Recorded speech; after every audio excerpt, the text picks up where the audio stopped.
Hi guys, welcome to the Gin and Tonic Show. And again, it's Friday. It's the 5th of April, 2019, and we are talking about Islam.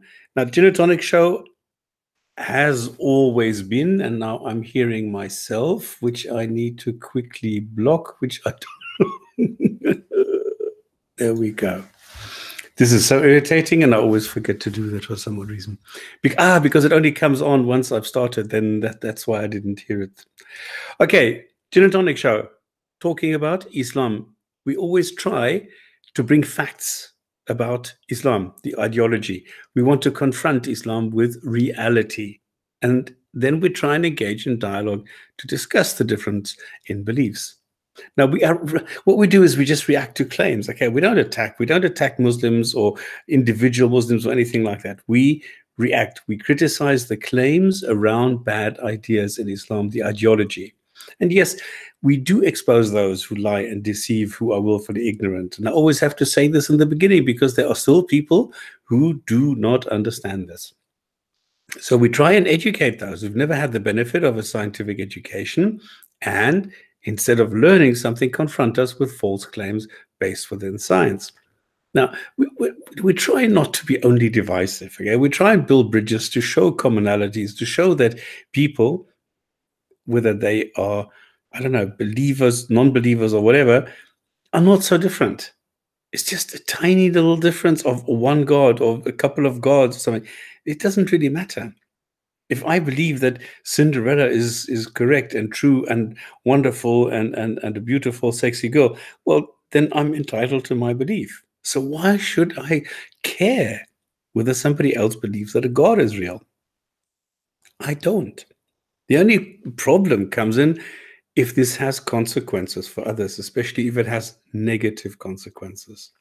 And that is why we are trying to show that Islam in its current form cannot exist in the 21st century, especially not in non-Islamic and non-majority Muslim countries. It simply doesn't work. And unfortunately, because Islam does not want to be reformed, does not want to be changed, does not want to somehow assimilate and adjust itself to the 21st century, Islam is dying. Now, they're so desperate that they're bringing out, claims like fastest growing religion and things like that. But that's bullshit. That's just propaganda. It's not true. So that's why we are here, to bring the facts, to bring reality, and to provide a platform. And to my knowledge, it's the only call-in platform focused only on Islam in the English language and on the entire planet. All right.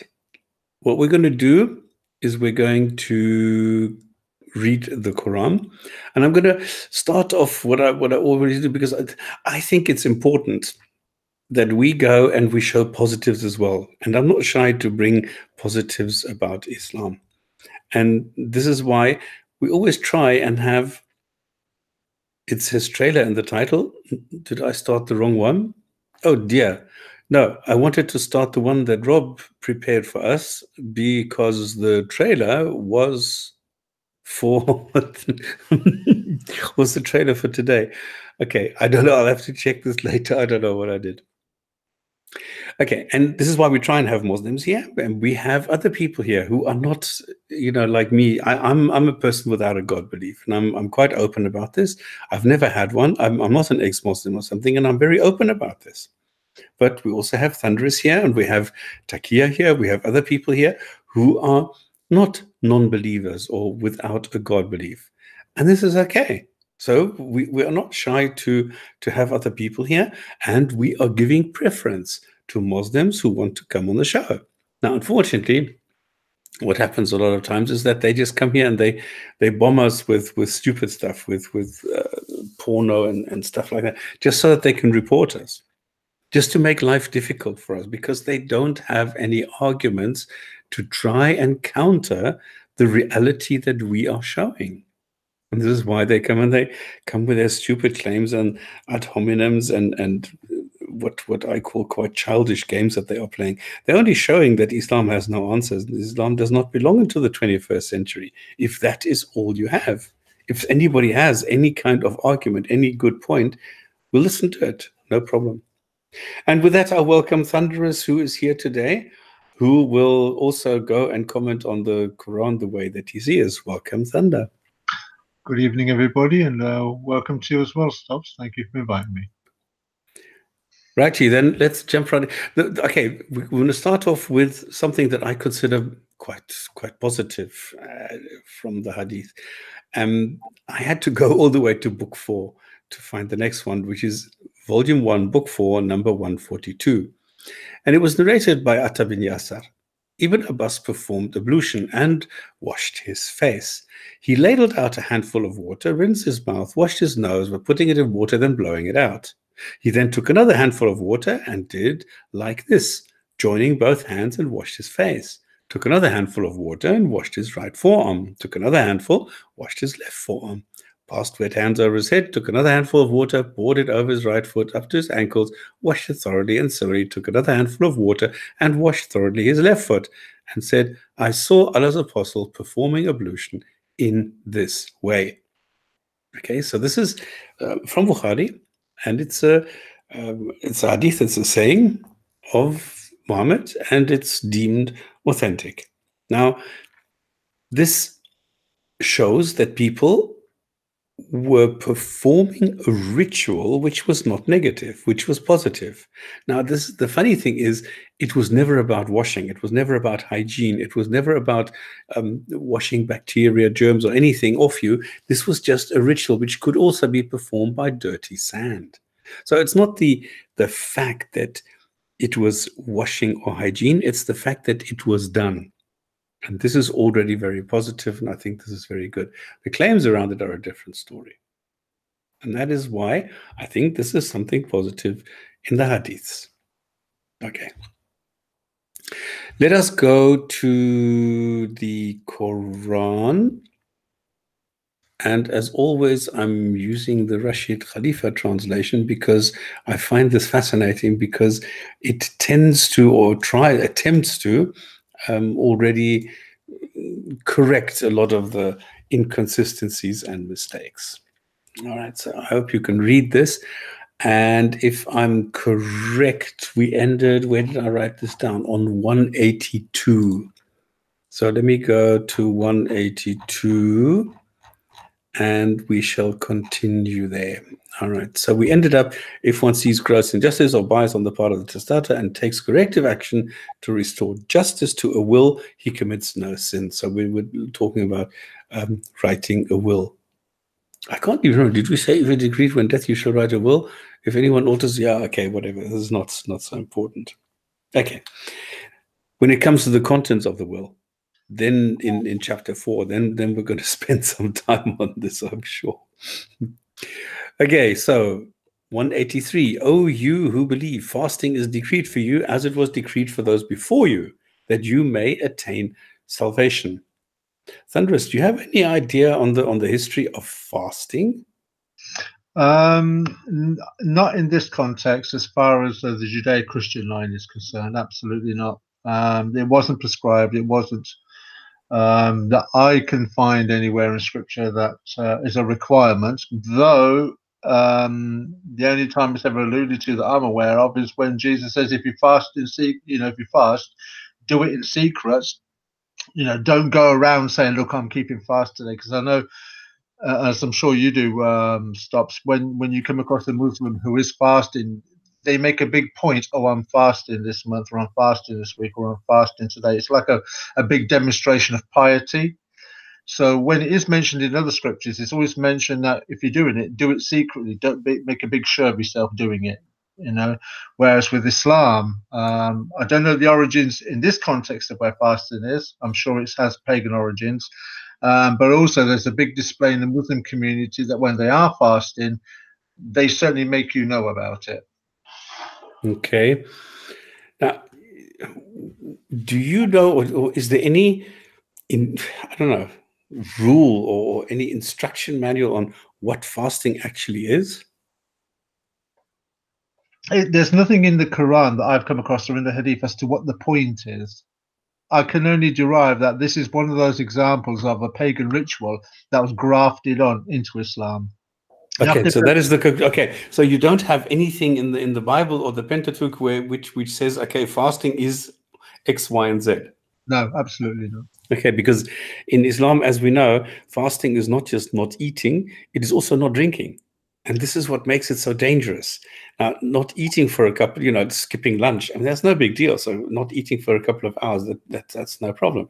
It's the not drinking that makes it so dangerous, Mm. and especially if you are in the Arabian Peninsula, where it gets like very hot. And I've experienced, I myself, 51 degrees Celsius. And I tell you, that's bloody hot. And I remember running around the desert, and it was like over like 45, 46 degrees. And I thought, what an idiot are you running, climbing up the dunes in the desert at these temperatures. But, you get used to it. But it's quite incredible how hot it gets. And then, of course, I always had drink in the car. But in those days, to not drink, I mean, that's just unbelievably stupid, really. Yeah, I don't quite understand this. I think personally, when I read these kind of texts, it's just another method of control that Muhammad was employing. Yeah. And And the other thing, also, it's not just the eating, it's not just the food, it's not only stuffing things into your mouth, there's also other things like having sex. Now, why would you want to abstain from sex during the day and only have sex at night? What is the point? That's exactly what Thunderous says. What is the point? What the, is other than this is just this, it's just control. It's a control mechanism, just showing your power. Yeah, it is. It's a demonstration of Muhammad's power and influence, but also at the same time, it yields the result that if you are somebody listening to Muhammad and you're accomplishing these things, there's going to be a certain sense of relief and gratification on your own part because you're going to feel that with what Muhammad is saying, if you accept him as a prophet, that you're doing right. So you're going to feel a certain sense of accomplishment that you've accomplished these things that Muhammad has prescribed for you. Okay. Yeah.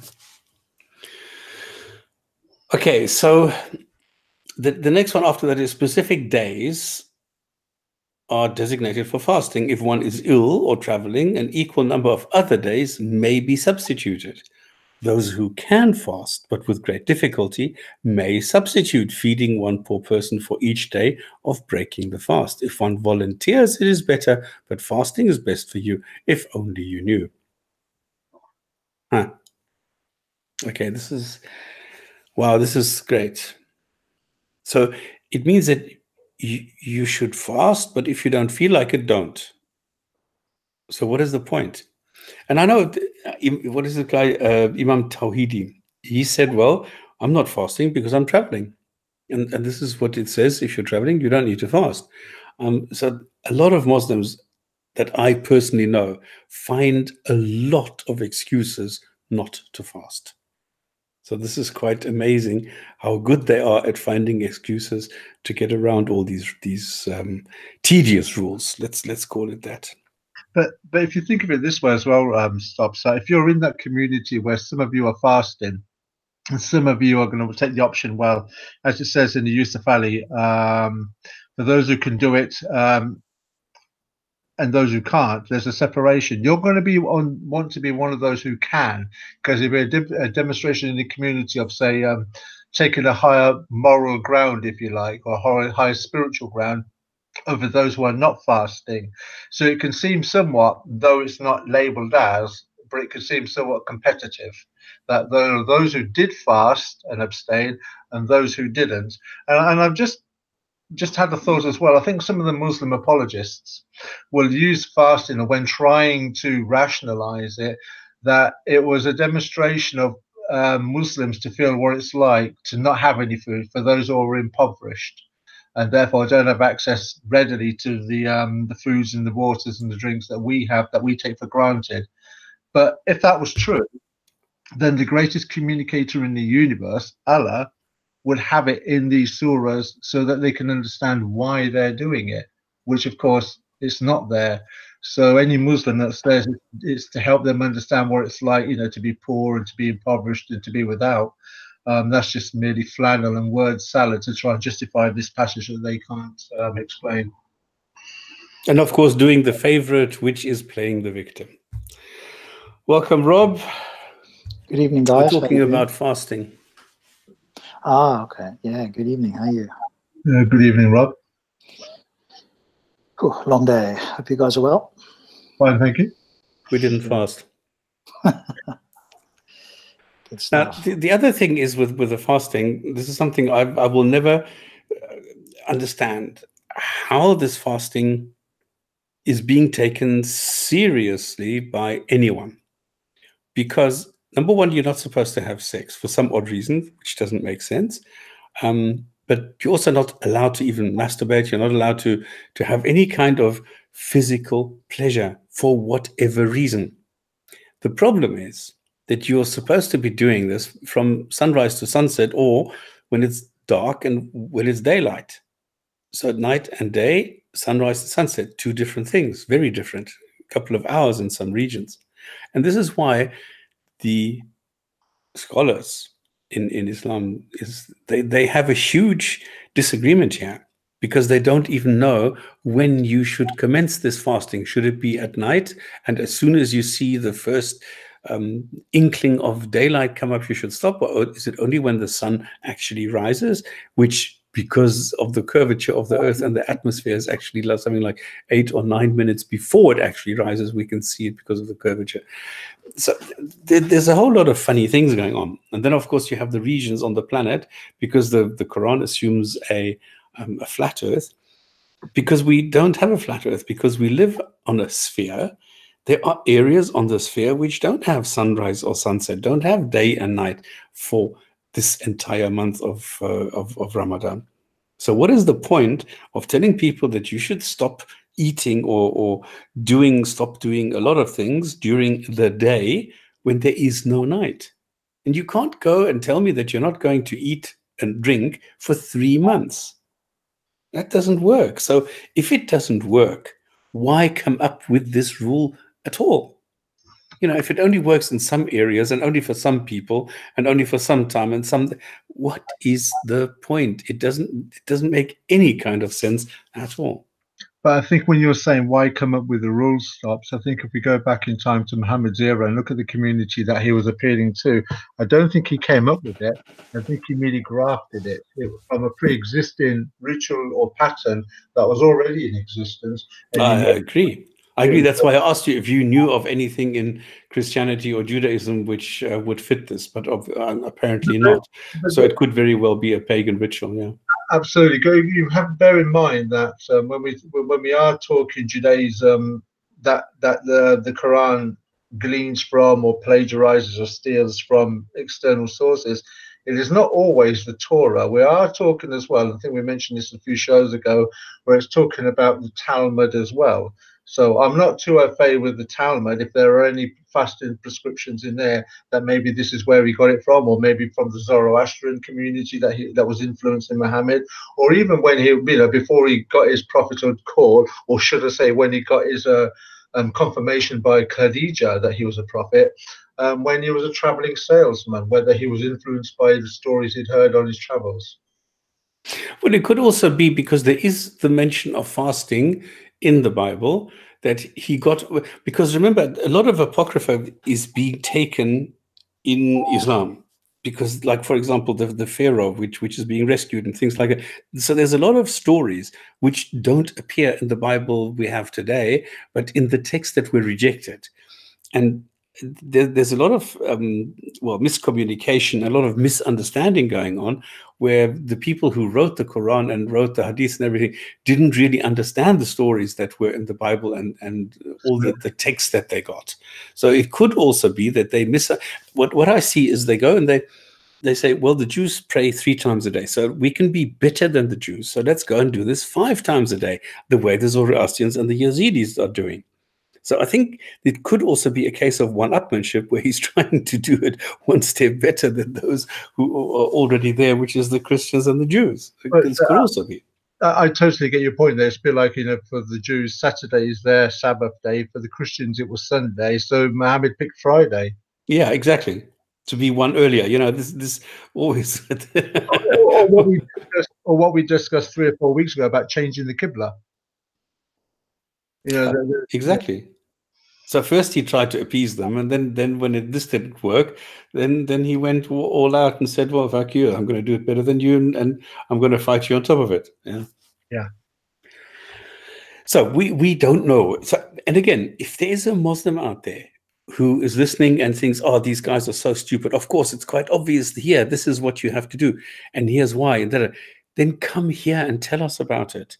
Now we've had some people here who didn't really understand a lot about Islam, who didn't understand a lot about the Quran, and they weren't really so, you know, in a position to explain these things.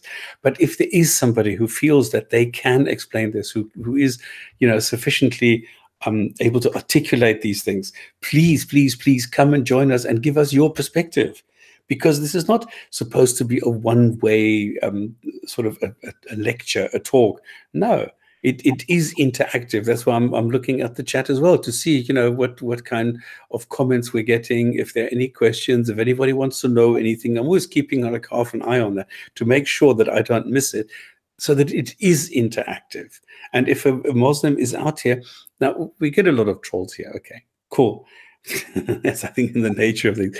But if there is anybody who is able to help us with this, understand this, brilliant, welcome.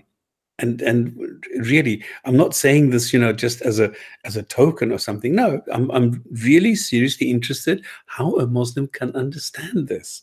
Because if we show reality to somebody, then for me it is absolutely unbelievable how anybody can believe this anyway. You know, it doesn't make sense. So if you go, I mean, if you go fasting and you think about it, if you're on Mars, human beings can go to Mars within the next decade. It's possible, and a lot of people are actually quite itchy to do that. Then, or if you go and put a station up on the moon, how are you going to start fasting if you can't see the moon because you're on the moon? And also when you are fasting and you're praying, what direction do you pray to in the moon? Where is the Qibla when you're on the moon? Or on Mars. I mean, come on. It's bad enough for the ISS. Like the Muslim from Malaysia who was there, they said to him, "No, you don't need to pray, you don't need to fast, you don't need to do anything." So what's the point of all these rules if as soon as something changes, you can just abandon all of them? Doesn't make sense, does it? All right, now we get to 185, and this is a crazy sentence. Now, Ramadan is the month during which the Quran was revealed, providing guidance for the people, clear teachings, and the statute book. Those of you who witness this month shall fast therein. Those who are ill or traveling may substitute the same number of other days. God wishes for you convenience, not hardship, that you may fulfill your obligations, to glorify God for guiding you, and to express your appreciation. Beach is making a good point, because we have to ask for permission if we want to leave Earth. So it's also quite funny.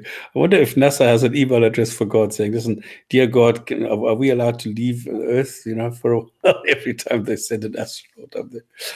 Okay, but 185 is, for me, is a puzzle. Does anybody have an explanation or any possibility of explaining this? It just sounds like a lot of verbatim, a lot of word salad. I'm reading it again and again, and I'm trying to think, well, in comparison to the two previous verses, in what way is this adding anything of any credibility or any knowledge or any faith? In what way is it enhancing the faith of a Muslim, other than there was a particular month when certain ayahs of the Quran were revealed? Okay. That makes the month a particularly special month. But then if it was revealed over a particular 20-year period, well, surely that would be every month that would be special, not just the month when these ayahs were revealed, surely. I don't personally see any benefit. I'm not deriving anything from this. Okay, but then what is the month of Ramadan when the Quran was revealed? What does that mean? Was there a month called Ramadan and then the Quran came down, or is a month called Ramadan because that's the month that it was named after the verses that came down during that particular month, so they called it Ramadan? I don't know. Well, in the corpus actually says month Ramadan, That was revealed there in the Quran, a guidance for mankind, clear proof, guidance of Christians, and so on. So, but it says the month of Ramadan is the month where the Quran was revealed. But we know that the Quran was not revealed over a period of only 1 month. The claim is that it was revealed over 23 years. Exactly. So why do you have a contradiction here? I think this is what goes back to my earlier point when I say, is this a pre-existing ritual that he's grafted on? And the month when those pagans were celebrating Ramadan or practicing practicing fasting, for them that month was called Ramadan. So he's grafted it on. Rob, have you heard anything about this? Oh, it's really gone for no, sorry, no, yeah. No, sorry, I haven't. Because for me, this is okay. It's a puzzle because I don't understand where this contradiction comes in. That the Quran is revealed over 23 years, and here is the month during which the Quran was revealed, insinuating that it took a full month, and that was it. So I don't know how that works. Okay, then we get to 186. When my servants ask you about me, I'm always near. I answer their prayers when they pray to me. The people shall respond to me and believe in me in order to be guided. I've never seen any response. I've never heard of any response. I've never witnessed. I've never seen anybody demonstrate any kind of response by any of the gods to any prayer. Thing is to see when in what way are they asking? Has the namaz been revealed yet as to, and the postures as well? So what kind of prayer are they doing at this moment in time when they are praying to their God?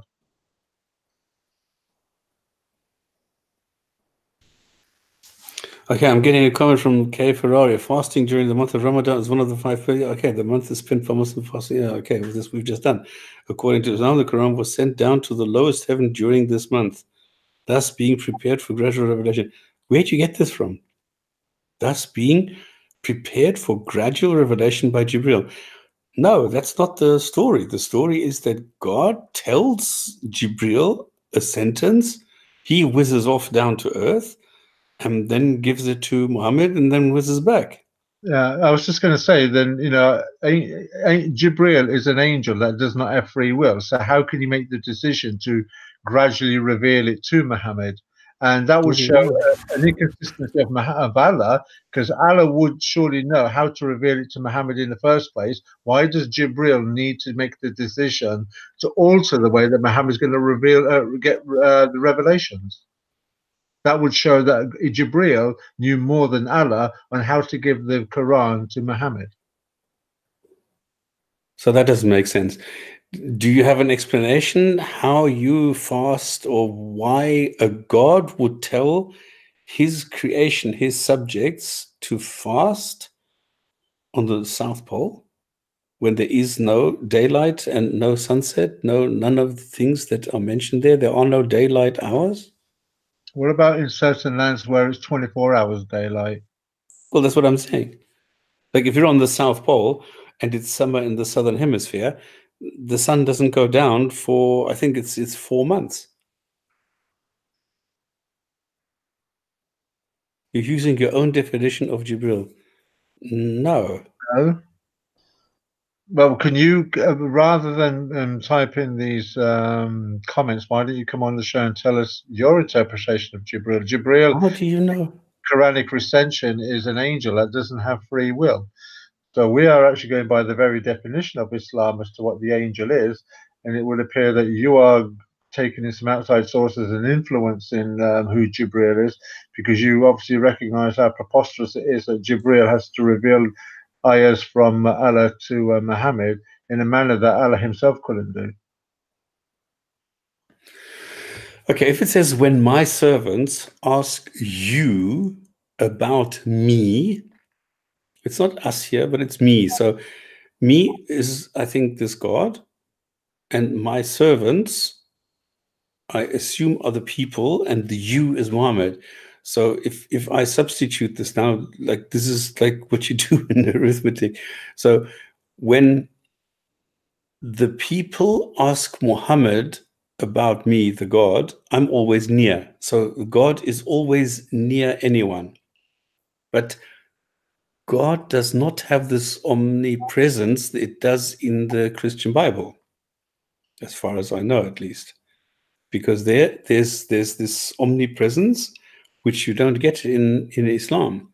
But this would seem to indicate if anybody asks about this God, I'm somewhere nearby. Okay, what is near? What is that? How do I know that God has a location which is nearby? And then not we answer, but I answer their prayers. So I, God, answer the prayers when they pray to me. How do you answer them? If I pray to this God and I say, okay, please reveal yourself to me, this doesn't happen. If I say, okay, do something or whatever, nothing happens. So what is the answer?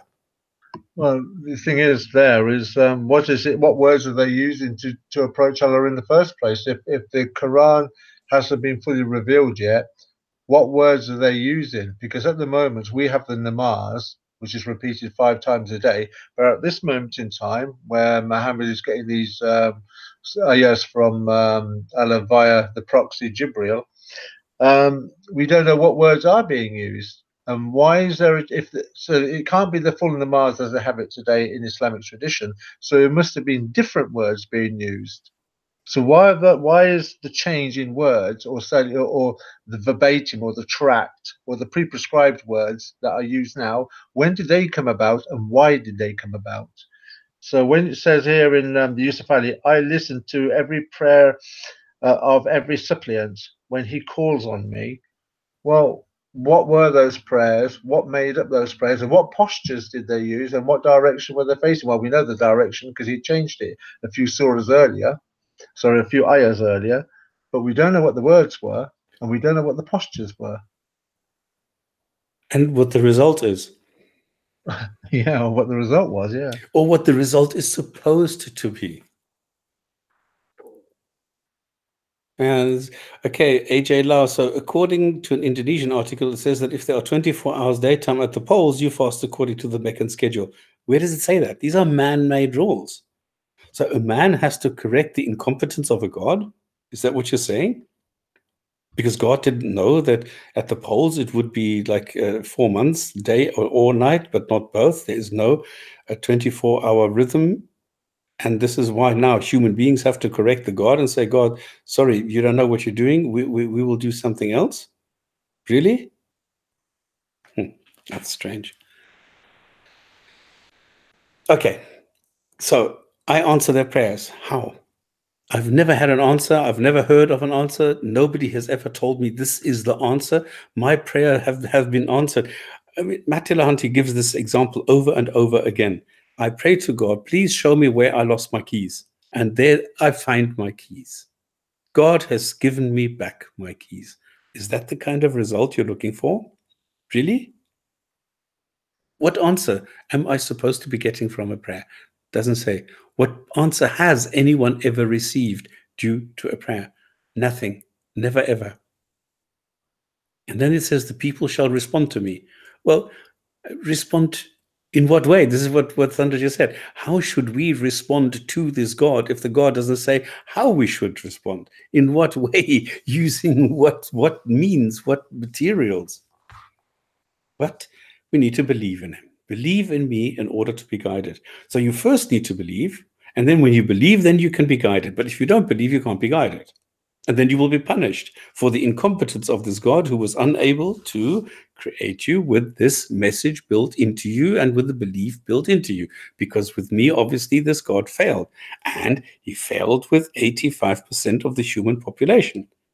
Now, failure rate of 85% is not exactly a demonstration of competence, is it?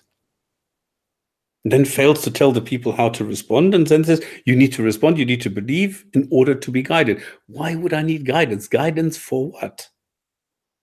There's no indication here. This is like gibberish.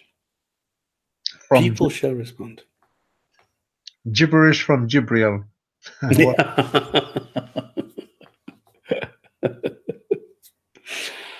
Oh, goodness. Permitted for you is sexual intercourse with your wives during the nights of fasting. They are the keepers of your secrets, and you are the keepers of their secrets. God knew that you used to betray your souls, and he has redeemed you and has pardoned you. Henceforth, you may have intercourse with them, seeking what God has permitted for you. You may eat and drink until the white thread of light becomes distinguishable from the dark thread of night at dawn. Then you shall fast until sunset. Sexual intercourse is prohibited if you decide to retreat to the masjid. These are God's laws. You shall not transgress them. God thus clarifies his revelations for the people that they may attain salvation. Can I read the Yusuf Ali translation? Because the Yeah, translation sure. differs greatly from yours, particularly at the beginning. It goes, permitted to you on the night of the fast is the approach to your wives. They are your garments, and you are their garments. Allah knows what you used to do secretly among yourselves, but he turned to you and forgave you. So now associate with them and seek what Allah has ordained for you, and eat and drink until the white thread of dawn appear to you distinct from its black thread. Then complete your fast till the night appears, but do not associate with your wives while you're in retreat in the mosque. Those are limits set by Allah. Do not go near to those. Thus, Allah makes clear his signs to men that they may learn self-restraint. Okay, so Wow. why is your translation or your version talks about sexual intercourse, whereas mine uses the term approach, and I think it uses the term, is it garments? If you just read the first two sentences of the translation you're using again, please, Stops. Permitted for you is sexual intercourse with your wives during the nights of fasting. They are the keepers of your secrets. Ah, see, so I've got approach your wives, you've got sexual intercourse.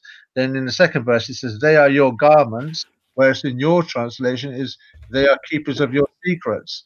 Now, the accusation that Islam makes against the world is that Let me just show people this. Can you read this? No, it needs to be made bigger.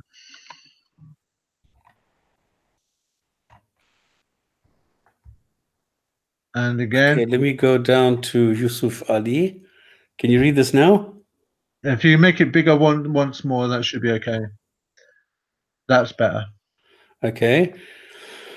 So this is what it says in Pickthall, in Sahih International, and Yusuf Ali.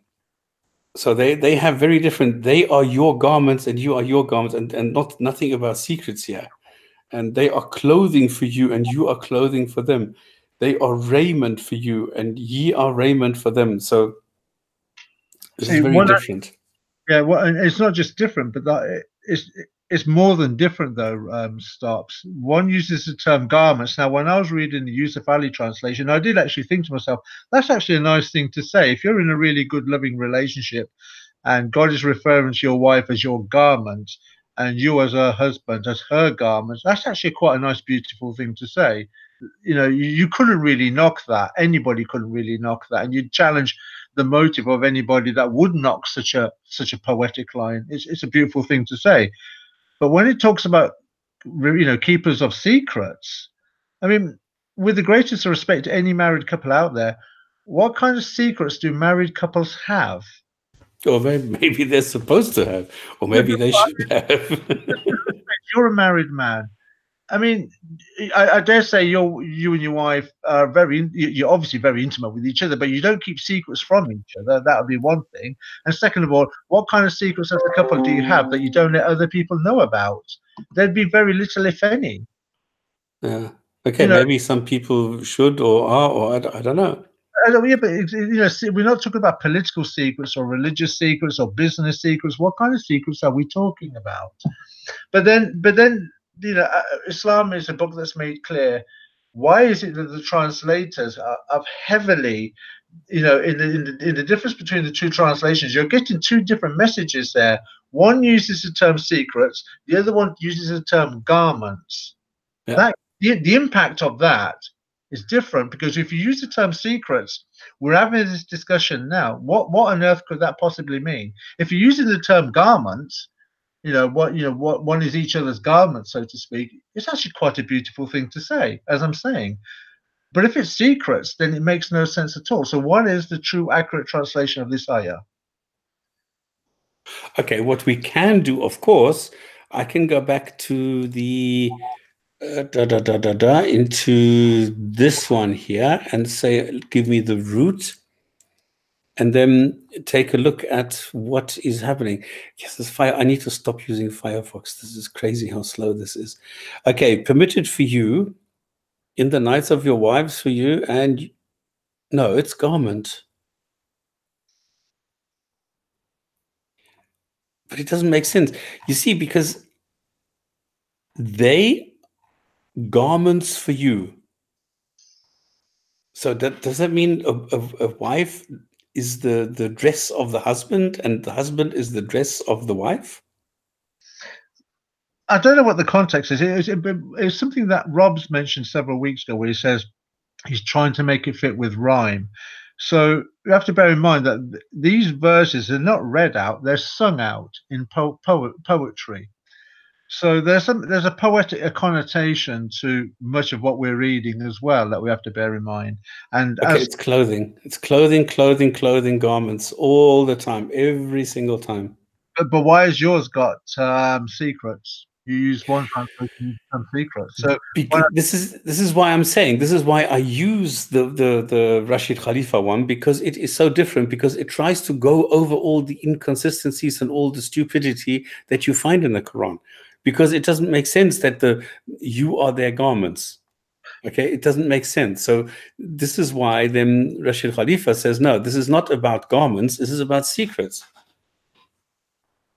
Now that would fit, because all of a sudden I'm just thinking to myself in the Surah Al-Nisa, is it 34, where it talks about secrets again, that a husband and a wife keep secrets, they're each other's guardians of secrets. So that would be for a consistency with a later surah that comes up. If that's the case, then that would make sense.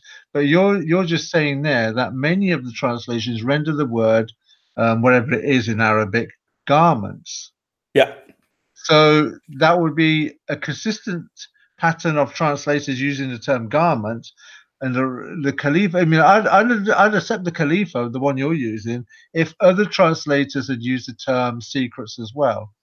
But it seems like a 10-to-1 that garment is used in comparison to secret, which leads me to think, well, why is he translated it one way when the other 10 have translated it in another way? And obviously, the word garment and the word secret, it's not as if you can go to a dictionary, look up the meaning of a word, and see these two words as another variation of a word that you could use as a substitute. Garment and secret are two separate words. They mean two separate things. Okay, so this is unfortunately all that I have to offer, that I can only show you what it says here. I don't think we are able to solve this. The next thing is, why is it, and this is somebody in the chat pointed this out, why is it that the Quran is only speaking to the man? Permitted for you is sexual intercourse with your wives. Why doesn't it say the wives are allowed to have intercourse with their husband?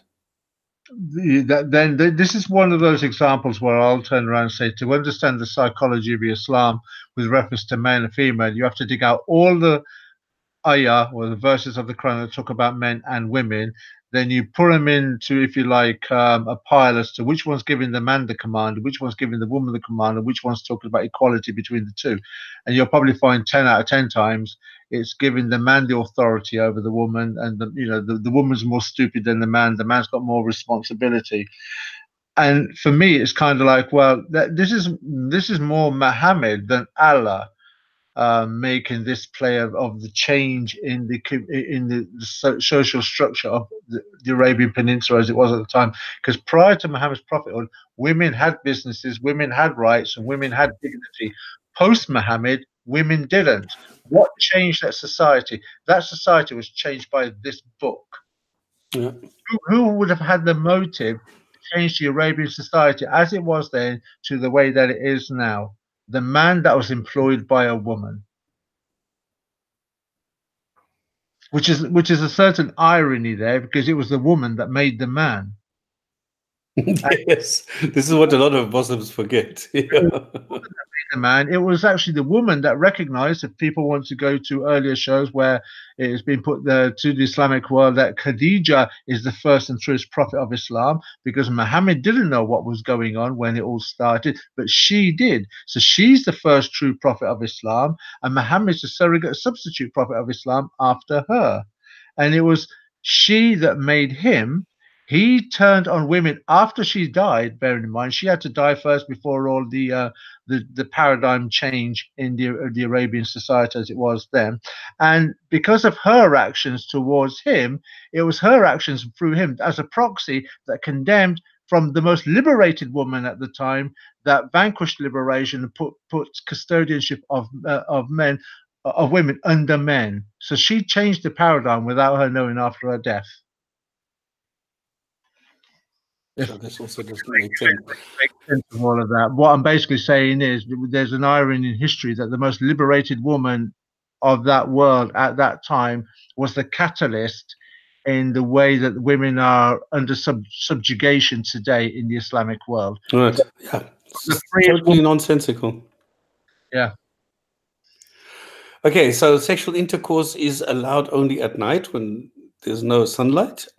And what about masturbation? Are women allowed to masturbate in Islam? I don't know. Are you allowed to do that or not? Well, I've actually watched Huda TV and Zakir Naik and Asim Al-Hakim, and they say masturbation is wrong, which is strange because the Muslim world is full of wankers, and of which they are probably the most prominent. Yeah. Okay, we have to explain that. Or do we? No, come on, everybody knows. Okay, then he has redeemed you, has pardoned you. Pardoned me from what? You used to betray your souls. Okay, what does that mean? God knew that you used to betray your souls. I think it's talking about the Jahiliyah, the period of ignorance that they had at the time. So now that they're coming towards the Muhammadan way of thinking, he's basically saying, well, you were doing all this in ignorance, but I'm forgiving you. You know, you're doing what I'm asking of you, and I'm forgiving you. You did all of that in ignorance, but now you're doing everything in knowledge. Okay, the corpus only says, knows Allah that you used to deceive yourselves. So he turned towards you and he forgave you. Deceive yourselves. The other translation, Hilali, deceive yourselves. Pikthal, you were deceiving yourselves. Sahih International, Allah knows that you used to deceive yourselves. Yusuf Ali, you used to do secretly amongst yourselves. Secretly amongst yourselves and deceive yourselves are two different things again. Definitely. You can only deceive yourself if you've been given a law and you decide to obey the law or disobey the law, because it's a form of rationalization when you're deceiving yourself. If you're deceiving yourself, what you're doing is you're doing wrong, but you're rationalizing the justification to do the wrong. So in that case, you're deceiving yourself. There is no other way. But if they had no law, or the law isn't complete as it was at the time of them getting this ayah, then how could they have been deceiving themselves? So this means that the translators didn't really know what this was talking about and made up their own stuff.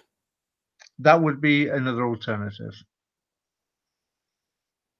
Henceforth, you may have intercourse with them, seeking what God has permitted for you. Well, he's permitted sex after dark. And then you can eat and drink the whole night through. You can have sex the whole night through. But as soon as the sun comes up, you need to stop. Well, I'm not being funny, but you know, some of the Arabic women I used to date weren't that pretty. You could only have sex with them after dark anyway. Sis, you're not supposed to say things like that. Sorry, I was a naughty boy then. Yeah, me too. But they were. I thought they were very pretty. Oh, this was in Iran. Their girls were very pretty. Okay, it doesn't matter. Then you shall fast until sunset. Okay, we've established that this is stupid. Sexual intercourse is prohibited if you decide to retreat to the masjid. What the fuck is that?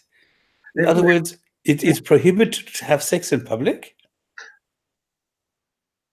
I think what he's basically saying there is that while you're fasting, you're actually fasting in the mosques. You're spending your day in the mosque or in this holy or sanctified area whilst you're fasting. But Thunder, it says here, sexual intercourse is prohibited if you decide to retreat to the masjid. In other words, if you are going to the mosque, you need to stop having sexual intercourse. Does that mean during other months, the other 11 months, when you go to the masjid, you can have as much sex as you want in the masjid? Well, you can have as much sex as you want because there's the other ayah in the Quran that talks about your wife is like a field. Approach your field when you like, how you like. And there's also the other. I think it's a hadith that says that if a woman refuses sex with her husband, the angels curse her till morning. Yep, that's a hadith.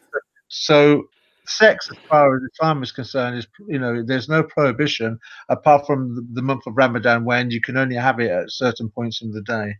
But only during the last 10 days of Ramadan. The other 20 days, you're allowed to have sex in public in the masjid, nohal, as much as you want to. Wow. That's it. I like Islam. I think I'll be a Muslim in my next life because if I can go to the masjid and just pick any woman and have sex with her, brilliant. Wow. And these are the laws. You shall not transgress them. That's brilliant. 188, you shall not take each other's money illicitly, nor shall you bribe the officials to deprive others of some of the rights illicitly while you know. Okay. Now, this is a really positive sentence in the Quran. It's just a pity that most Muslims don't listen to it. It is a really positive ayah in the Quran. It's such a shame that Muhammad's plagiarized it. Well, Allah has plagiarized. Come on, if you take something that is good, it doesn't really matter where it actually comes from. Well, if it's good, if it's good and it originates with the originating source, then yes, it's good and it deserves commendation. But if it's good and it's a plagiarism from somewhere else, then you don't pat somebody on the back for lying or deceiving or stealing something, do you? You expose her for lying, stealing, and deceiving. And this is what he's doing here. It's a plagiarism from other sources. Okay, I think we'll just leave it there. So there you go. I've said something positive. Okay, don't tell me that I'm always attacking Islam. No, this is positive. This is not. Doesn't matter where it comes from. It's good. Okay, I condone this sentence. 189. They ask you about the phases of the moon. Say they provide a timing device for the people and determine the time of Hajj. It is not righteous to beat around the bush. Righteousness is attained by upholding the commandments and by being straightforward. You shall observe God that you may succeed. Now, come on, I need to read somebody else here. This is so much nonsense. Oh, goodness. Okay, which is this? 188. We're on 189. Do you want me to read 189? Oh, sorry, I have to go 189. I'm reading 188 in the corpus. So the corpus of 189 says they ask you about the new moons. They are indicators of periods, okay? It's not the righteous that you come to the houses from their backs, but the righteous who fears Allah come to the houses from their doors and fear Allah so that you may... This is absolute total nonsense. These are signs. Okay, I see what Rashid Khalifa has done here, because even if you go to Yusuf Ali, concerning the moons, they are signs to mark fixed periods. Okay, cool. It is no virtue if you enter your house from the back. A euphemism about is the house a wife? Is the house a euphemism for your wife? I have no idea. Let me look at the root. Oh, come on, God, please, can't you make things a little bit clearer than this, really? They ask you about the new moons. They ask you, is this you, Muhammad? So I'm good. This Quran is for me today. Can I go and ask Muhammad about the new moons? No. So why would the Quran talk to me today in the 21st century about something that is impossible? I cannot ask Muhammad about the new moons. So instead of saying, let me explain the new moons, if you have questions, if you are in doubt about the new moons, let me explain this. Does he explain anything about the new moons? No. Say they are indicators of periods. So the new moon is an indicator. Well, why would the new moon? Why not the full, the half, and so on? Yet again, it doesn't make sense to us, but at the time that these were being revealed to Muhammad's audience at the time, it would have fully clearly made sense to them, because they would be Exactly. they would be familiar with the influence and the cultural aspects and the other religions that he's grafting on. Exactly. Yeah. And this is why it doesn't make sense today. That's what I'm saying. In those days, absolutely. So the Quran was written for the camel herders of the 7th century, but not for, 21st century Europe. I don't understand it.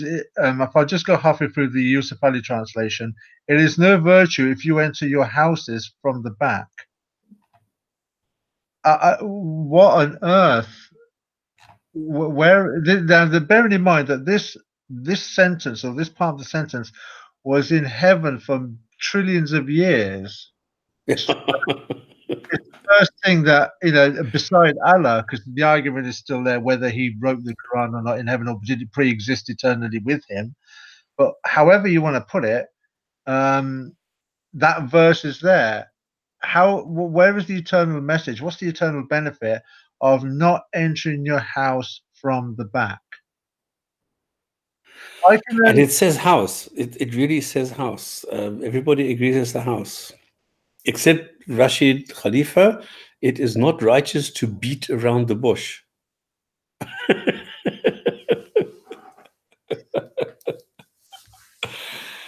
Oh my God. I can only assume that Muhammad was having a laugh, and this is some kind of innuendo. Don't enter your wife from the back. That would make sense. No one here praises Plato. They're asking if the moon is a guide for time.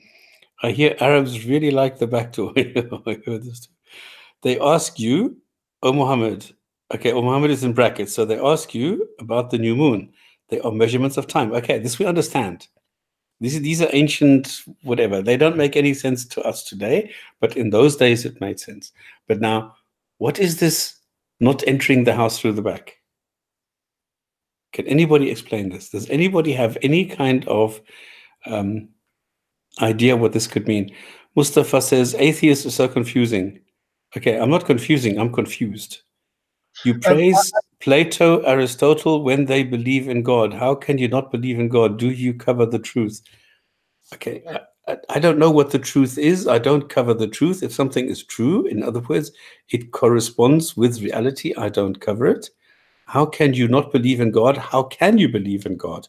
There is no compelling evidence to believe in a God, so I don't.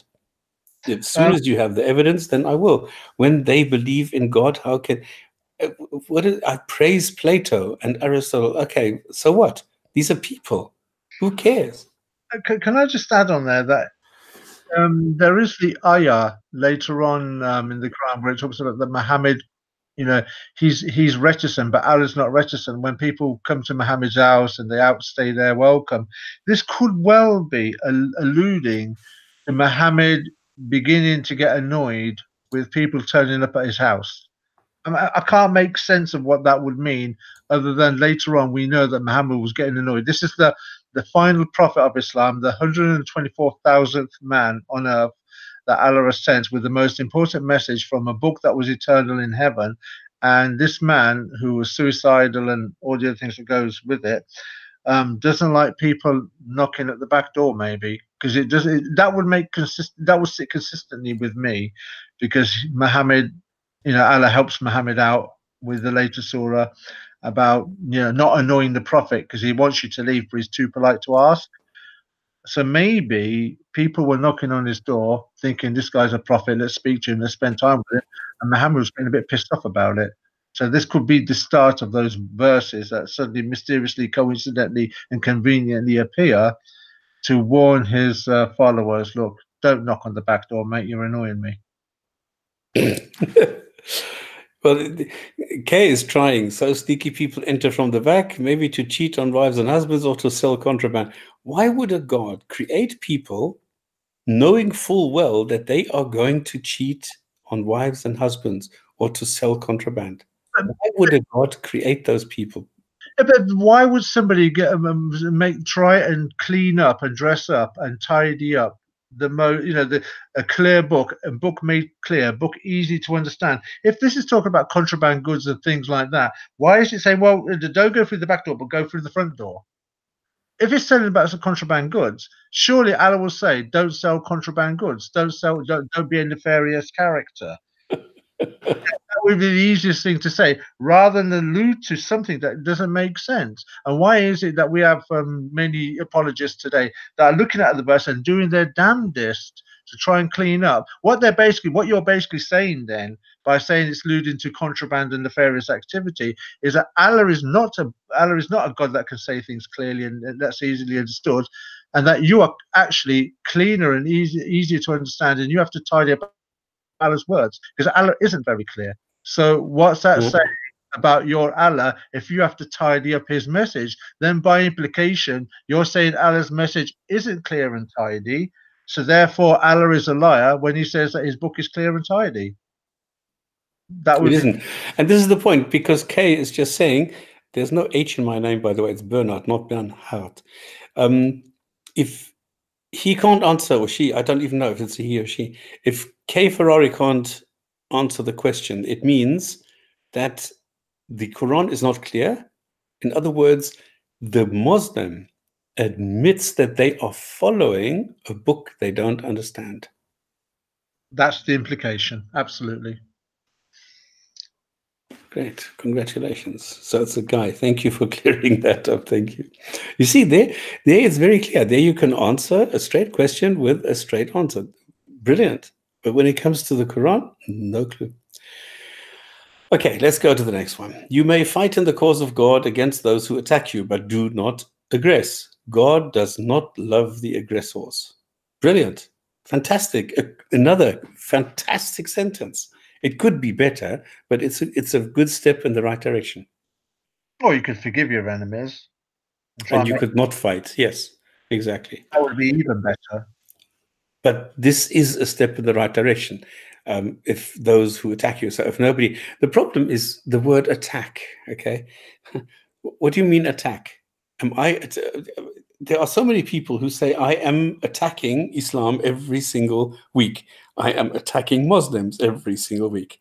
Where me and myself, I don't see myself attacking Muslims or Islam. All I'm doing is reacting to Islam. That's all I'm doing. I'm not attacking. But here you have the word attack. So you may fight against those who attack you, but do not aggress. So you can't be the aggressor. But if you interpret me criticizing Islam as an attack, then you're allowed to fight me because I am attacking you, even though I'm not. But the thing is, there stops. It uses even now. It's a very ambiguous verse because they're fighting the cause of Allah, those who fight you. But you can have a war of words, and at this moment in time, surely it was only a war of words. Now, somebody can have a war of words with you, but you can have a violent reaction towards them in a physical sense. So when it says fighting the cause of Allah, those who fight you, those who are fighting Muhammad could be just using words, but he's countering it with violence in a physical sense. So we don't know really what this word means. It's very ambiguous in the way that it's in the way that you're supposed to defend yourself, because we don't know what the fight is in the first place that they're having to face at this moment in time. Do you remember there are certain hadith that talk about he was being mocked and ridiculed? That's not violence, but it is a war of words if that is the case. And then he counters that later on when he starts getting his superiority with violence. Yeah. So, Okay, but is that an attack? Because the guy says in the comment, you comment the hadith and the ayat in a mocking fashion. Absolutely. How else can you? This is the only possible reaction. If I see this, how else am I supposed to react to this? Am I not allowed to mock? Am I not allowed to criticize? And why would that constitute an attack? but what it says there as well, but do not transgress the limits. Well, Allah hasn't set any limits yet, has he? Well, has he? I don't. This is what I'm asking. Where are the limits? What are the limits? When They're will not. No, exactly. They don't. No. So I'm allowed to mock, which is not an attack, and I'm allowed to criticize, which is not an attack. So if anybody goes and attacks me, no, sees this as an attack and then is allowed to fight me, where are the limits? But what is the attack? I mean, this is it. A war of words. It was an assault of Yes, words. that's exactly what you said. Yes, yes. But then you'll find in 191, where the message suddenly changes yet again. Okay, let's 191. You may kill those who wage war against you, and you may evict them when they evicted you, or from where they evicted you. Oppression is worse than murder. Oh, really? Do not fight them at the sacred mosque unless they attack you therein. If they attack you, you may kill them. This is the just retribution for those disbelievers. So in other words, Muslims are allowed to do anything they want because they can interpret anything to be an oppression. They can interpret anything to be an attack. Yes, that's what I'm saying about the ambiguity of what is being said there. It's down to self-interpretation as to what you're perceiving as an insult, and then how you counter it. We see this in the media today, considering our discussion yesterday, how Islam perceives anything negative as a violent assault, as Islamophobic, or as some kind of oppression, or some kind of crusade, as it were, a modern day crusade against Islam. And all it is a perception of a negativity or even a truth that's been brought out against Islam. But whatever it is, this is the God of mercy, as you keep saying. He's merciful, he's forgiving and such. Yet in 191, the very first words are, "And slay them wherever you catch them." And what kind of image does that conjure in a man's mind and heart, where your God says, "And slay them wherever you catch them, and turn them out from where they have turned you out"? Now, they've turned you out. Okay, they've evicted you. They haven't slain you. They haven't murdered you. They've merely evicted you. But your recompense to that is to slay them. Where's the justness in that? It's not to say tumult and oppression are worse than slaughter. How can oppression be worse than slaughter? I mean, if you're in an oppressive and living under an oppressive regime, you still have the ability to think, reason. You still have faculties. You're still alive. You can still breathe the air, taste food, excrete, maybe hold someone's hand. It might not be a nice situation to be in. You could think of maybe post World War II China, or post World War II Russia or Poland and places. Not nice places to be. They were very oppressed countries and communities. However, they still lived a functioning life. I'm sure anybody would rather be an oppressed person than a slaughtered person. Also true.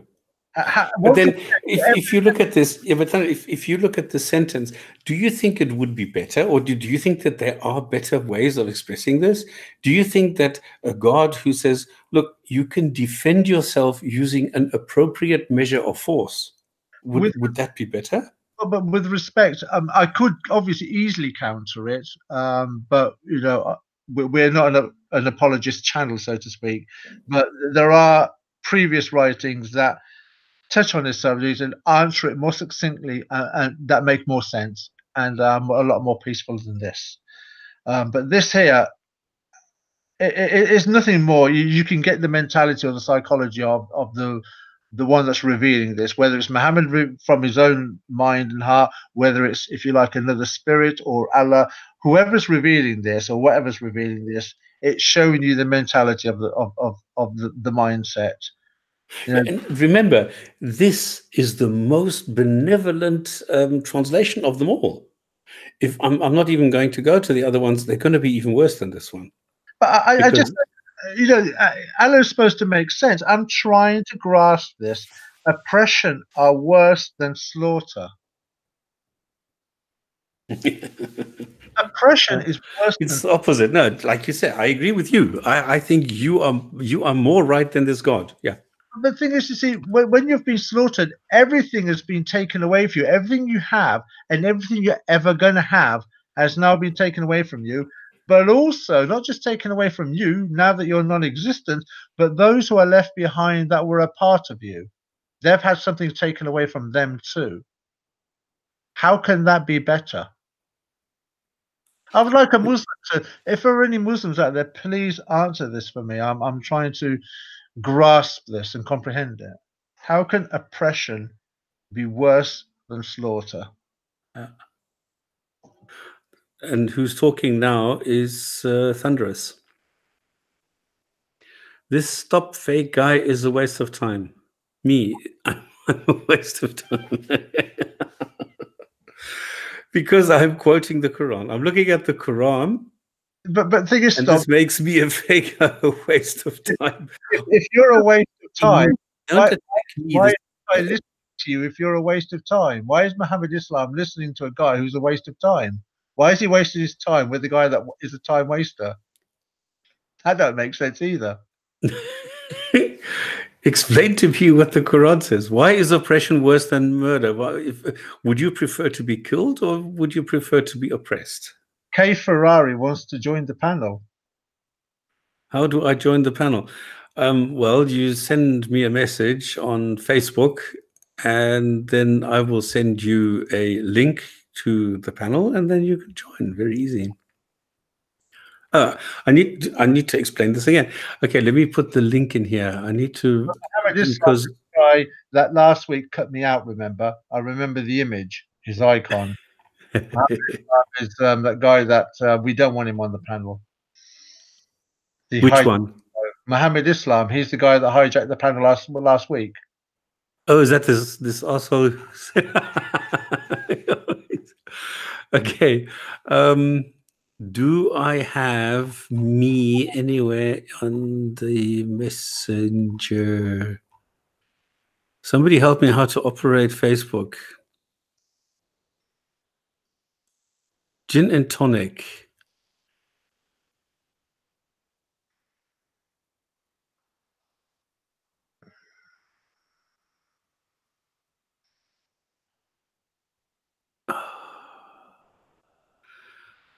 How do I get onto the Jinn&Tonic? Jinn&Tonic. I can't find how to get to the Jinn&Tonic messenger. I don't know how. Rob didn't. He always uses his. Okay, how do I use mine? How do I use new message? Okay, who am I? Type the name of a person or group. Okay, J and T. No, I can't do that. Somebody tell me how to do this. Muhammad Islam is trying to. Oh yeah, because you hate Paul, don't you, Muhammad? You hate Paul. Muslims hate Paul. Okay, here we go. I think I found it. Can somebody try and use this link to send me a message to see if I get it?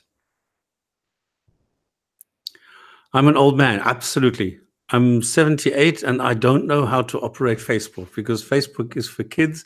I barely and rarely use it. I just put pretty pictures in there.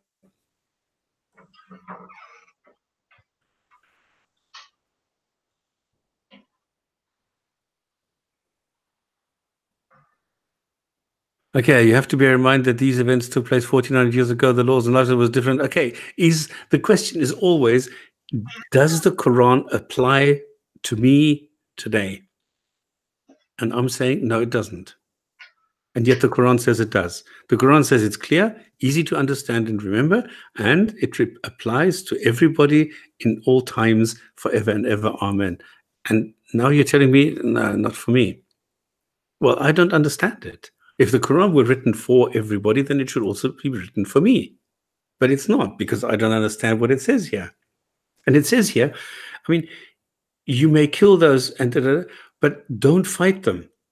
Don't fight them at the sacred mosque unless they attack you. But they just said you can kill only those who attack you. So why does it say don't fight unless you're attacked? And then it says don't fight unless you're attacked in the sacred mosque. What is the difference? There's no difference. It's the same thing. So it doesn't make sense to repeat the same thing. Okay, I'm not getting any. Okay, Ferrari and Jinn&Tonic, I'm here. Okay, why don't I see this? I see this here, but not there.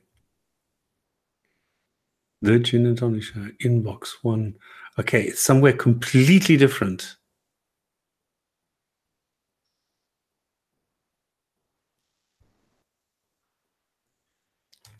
Okay, so where am I getting this? How am I going to tell people? Where did you send this to? Is that the link that I gave you?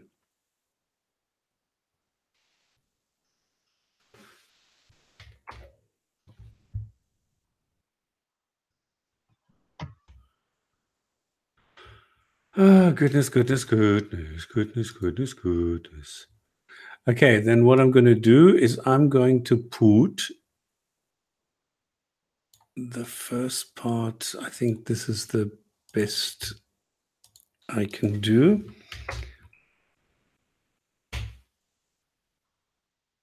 There you go. I've sent it to you. Let's see if this works.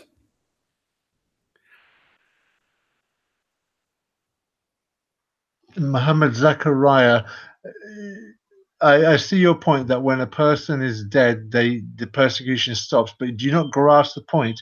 When the person is dead, that is it.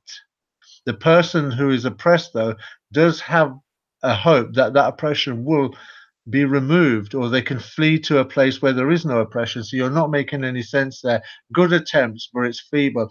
Ask any human being on planet Earth tonight, would they rather not exist, or would they rather live under oppression? I don't seem to recall any oppressed society where there was a mass suicide because people thought death was better than oppression.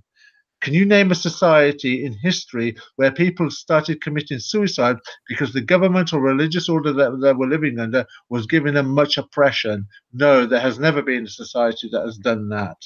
So your point is void. Okay, so we're not going to get answers here. So there's a lot of inconsistency. There's a lot of open questions in this one sentence. It doesn't make sense to me. Whatever. 92. If they refrain, then God is forgiver, most merciful. If they refrain from attacking you, or what? So if I stop attacking Islam, then God will forgive me. Well, hang on. God created me. Okay? If God created me in order to attack, then how can he not forgive me if this is the most merciful anyway? So, this is a logical contradiction. So if it's somebody who's merciful, he must, by definition, he must forgive me. But why are they attacking Islam in the first place? Why are they attacking Muhammad in the first place? If Muhammad is coming with this peaceful message that is making sense and it's got clear signs, then why are they attacking him?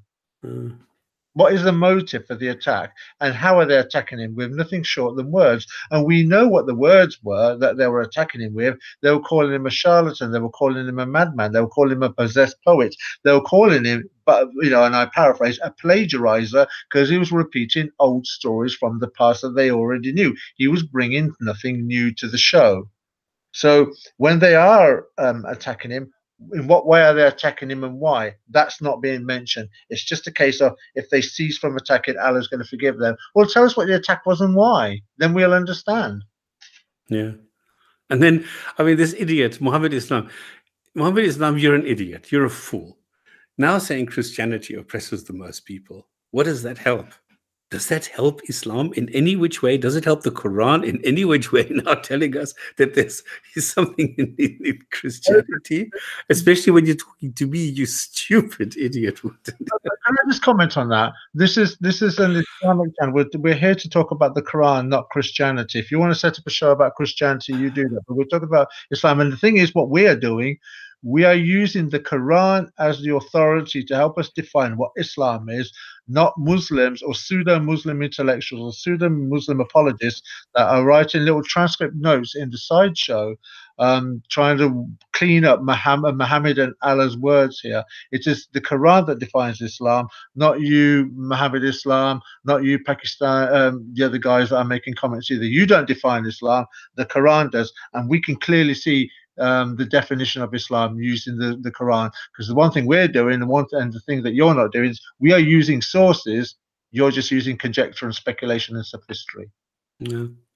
And Pakistani atheists, there is no sense in appealing to critical thinking, really, because I don't know, you cannot be a Muslim and have critical thinking skills. This is impossible, because as soon as you have even 10% critical thinking abilities, you will not be a Muslim. It's impossible. You can't be. So critical thinking is totally out the window as soon as you are a Muslim. I mean, it's the first thing that goes out. I mean, they have 5101, which says exactly, you're not allowed to have critical thinking skills. Don't ask questions if you are afraid of the answer. That's what I think it's in chapter 56 where Muhammad says, don't ask questions that will cause you trouble. It's in chapter 5, it's 101. 5, there you go, then don't ask questions. Yeah. So the critical thinking skill is something that is prohibited. This is haram in Islam. Okay, then if God will forgive, I mean, he should forgive even if I'm not refraining, okay? Because it says that God is the all-merciful. Go to chapter 1. We've been through that. So it's not a necessity. It's not a precondition that I refrain. God is always the forgiver, the most merciful, the all-merciful, the da-da-da-da. So I don't need to refrain. Yeah. 193, you may also fight them to eliminate oppression. So we're back to fighting. And to worship God freely. If they refrain, again, you shall not aggress. Aggression is permitted only against the aggressors. So hang on. It just told us. I mean, where is it said? God does not love the aggressors. Okay, this is in 190. Very clear. God does not love the aggressors.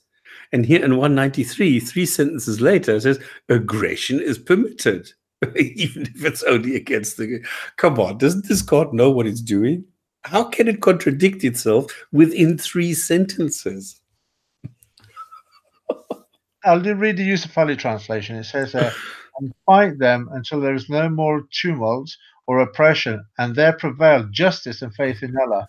So it's basically saying, fight them until the religion of Allah is set up. Yeah. But if they cease, let there be no hostility except for those who practice oppression. Now, it's yet again, it's not giving you any historical information as to what the situation is. It's using the word oppression, it's using the word fight, and it's using the word attack.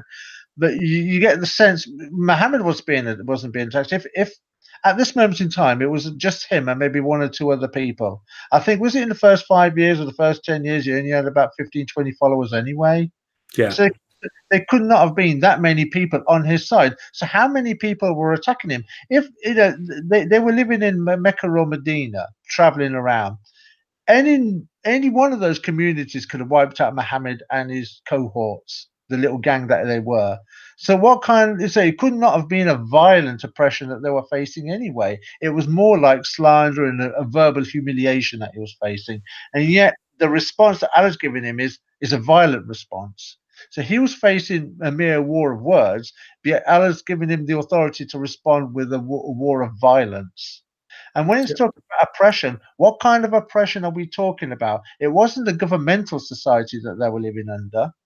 It wasn't like a communist or a Marxist or an Italian fascist regime that they were living under. They weren't living under National Socialism or anything of those conditions of Nazi Germany, or Cuba or Iran as it is today, or any other government of the past that has controlled its people with oppression. So, what kind of oppression was existing in the Arabian Peninsula at the time of Muhammad's existence? No oppression, because they had no government that they were under. They were just merely vagabonds and tribal people in the deserts, and traders. That's all they were. So they didn't live under any form of oppression. They weren't subject to any government. It's not as if they were living under the Roman Empire or the Greek Empire or the Babylonian Empire or the Medo-Persian Empire or the Egyptian Empire or the Assyrian Empire. There was no empire that they were subject to that made them oppressed. So please, Well, there, help us understand what is the context of the word oppression. the thing is that Muhammad was harassing, we would call this harass today, was harassing the people in Mecca. And that's why they were going to, to really teach him a lesson. And that's why he ran away. And then he ran away to Medina, and his people, some of them ran away to, northeastern Africa. And so I don't understand where was this oppression? And they were the ones who were aggressive. They were the ones who were constantly harassing the people in Mecca. So where exactly was this oppression? It's a very good question, yeah. It's one of those ayahs where it talks about where Muhammad's derided their gods and made much fun, and they're actually having to put up with him rather than him having to put up with them.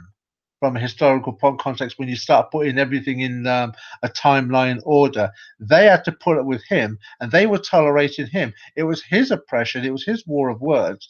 Because I dare say at the time, because of his family relationships with many in the community, he was probably doing it with impunity, knowing that there wouldn't be a retaliation.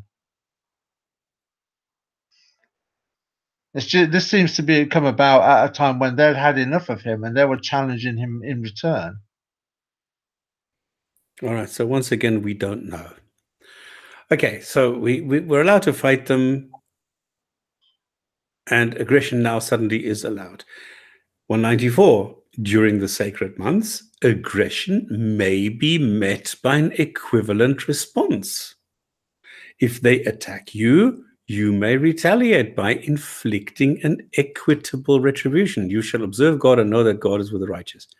Now, okay. Yeah.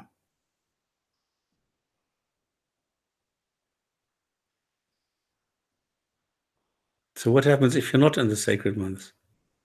But there's that. But also, all things prohibited. There is the law of equality. So that's like for like. In a judicial way, that would be absolute like for like. Yeah. Yeah. Or I don't. Just to quote us, eye for eye, tooth for tooth, foot for foot. That would be equitable. So, what is the equality or the equity here? When you're feeling some kind of, how can you equally counter it with something of just equalness? And this is the problem, because we've just been told the opposite. Because here, if aggression is merely me criticizing a bad idea, then they should be using words and not violence. But we just heard that they can. Yeah. And Kfero, the link didn't work. This is strange, because this is the same link that I gave to Thunderous. He's here. The same link I gave to Rob. He was here. So this did work for them. So I don't know what is different in your setup that this does not work. Thunderous, do you have any tips to give to him? That what I did was, when you sent me the link, I'm just looking at the link now. It's you got the Google Hangouts highlighted, then it's grayed out the .com all the way to the question mark. And what I did is I cut and paste everything from HTTPS all the way to the question mark, and then I put that as a URL in the search engine, and it got me to the Google. That's what I sent him, because I took the rest behind the question mark I left out. But I think what he might have done was I don't know if he might have just clicked on the Google Hangouts because it's highlighted in blue, whereas the .com Hangouts all the way to the question mark are grayed out. So when you try and click on it, it only takes you to the Google Hangouts Google. It doesn't bring you directly to the show or to the Yes, channel. that's what he says, yeah. Yeah, so what you need to do is highlight from HTTPS HTTPS, highlight it all the way to the question mark, cut and paste it into the URL, and then that'll bring you straight here. Hopefully that. So you mean the link actually stops after the Hangouts? Yes. And then, of course, okay, so it takes the space and the underscore and says, this is the end, unless you specifically force it to take the rest as well, which is the, and okay, that's a good pointer. So during the sacred months, aggression may be met. So why is it, again, during the sacred months where we've just heard that this is exactly what you can do all year round? Why specify, again, that during the sacred months you're allowed to do the same thing as you are in the rest of the time? This is very, very strange. You shall observe God and know that God is with the righteous. Well, who is righteous? Am I less righteous in criticizing that as stupid? But the thing is, to understand if you're righteous or not, you have to look. You have to be given a law, so you can know which side of the law you're standing on to know whether you're righteous or not. How? But it doesn't say anywhere I'm not allowed to criticize a bad idea. But what is a bad idea? The ideas haven't been put forward yet. What is the righteous law and what is the unrighteous? You know, if you've been given a law, then and you standing on the side of the law, then you know you are being righteous to that law. And anything that if you break that law, then you are by implication unrighteous.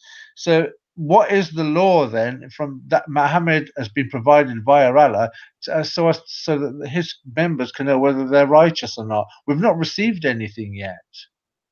Well, we know that fasting is stupid. Yeah, apart from fasting, and you can have sex with your wife until the crack of dawn.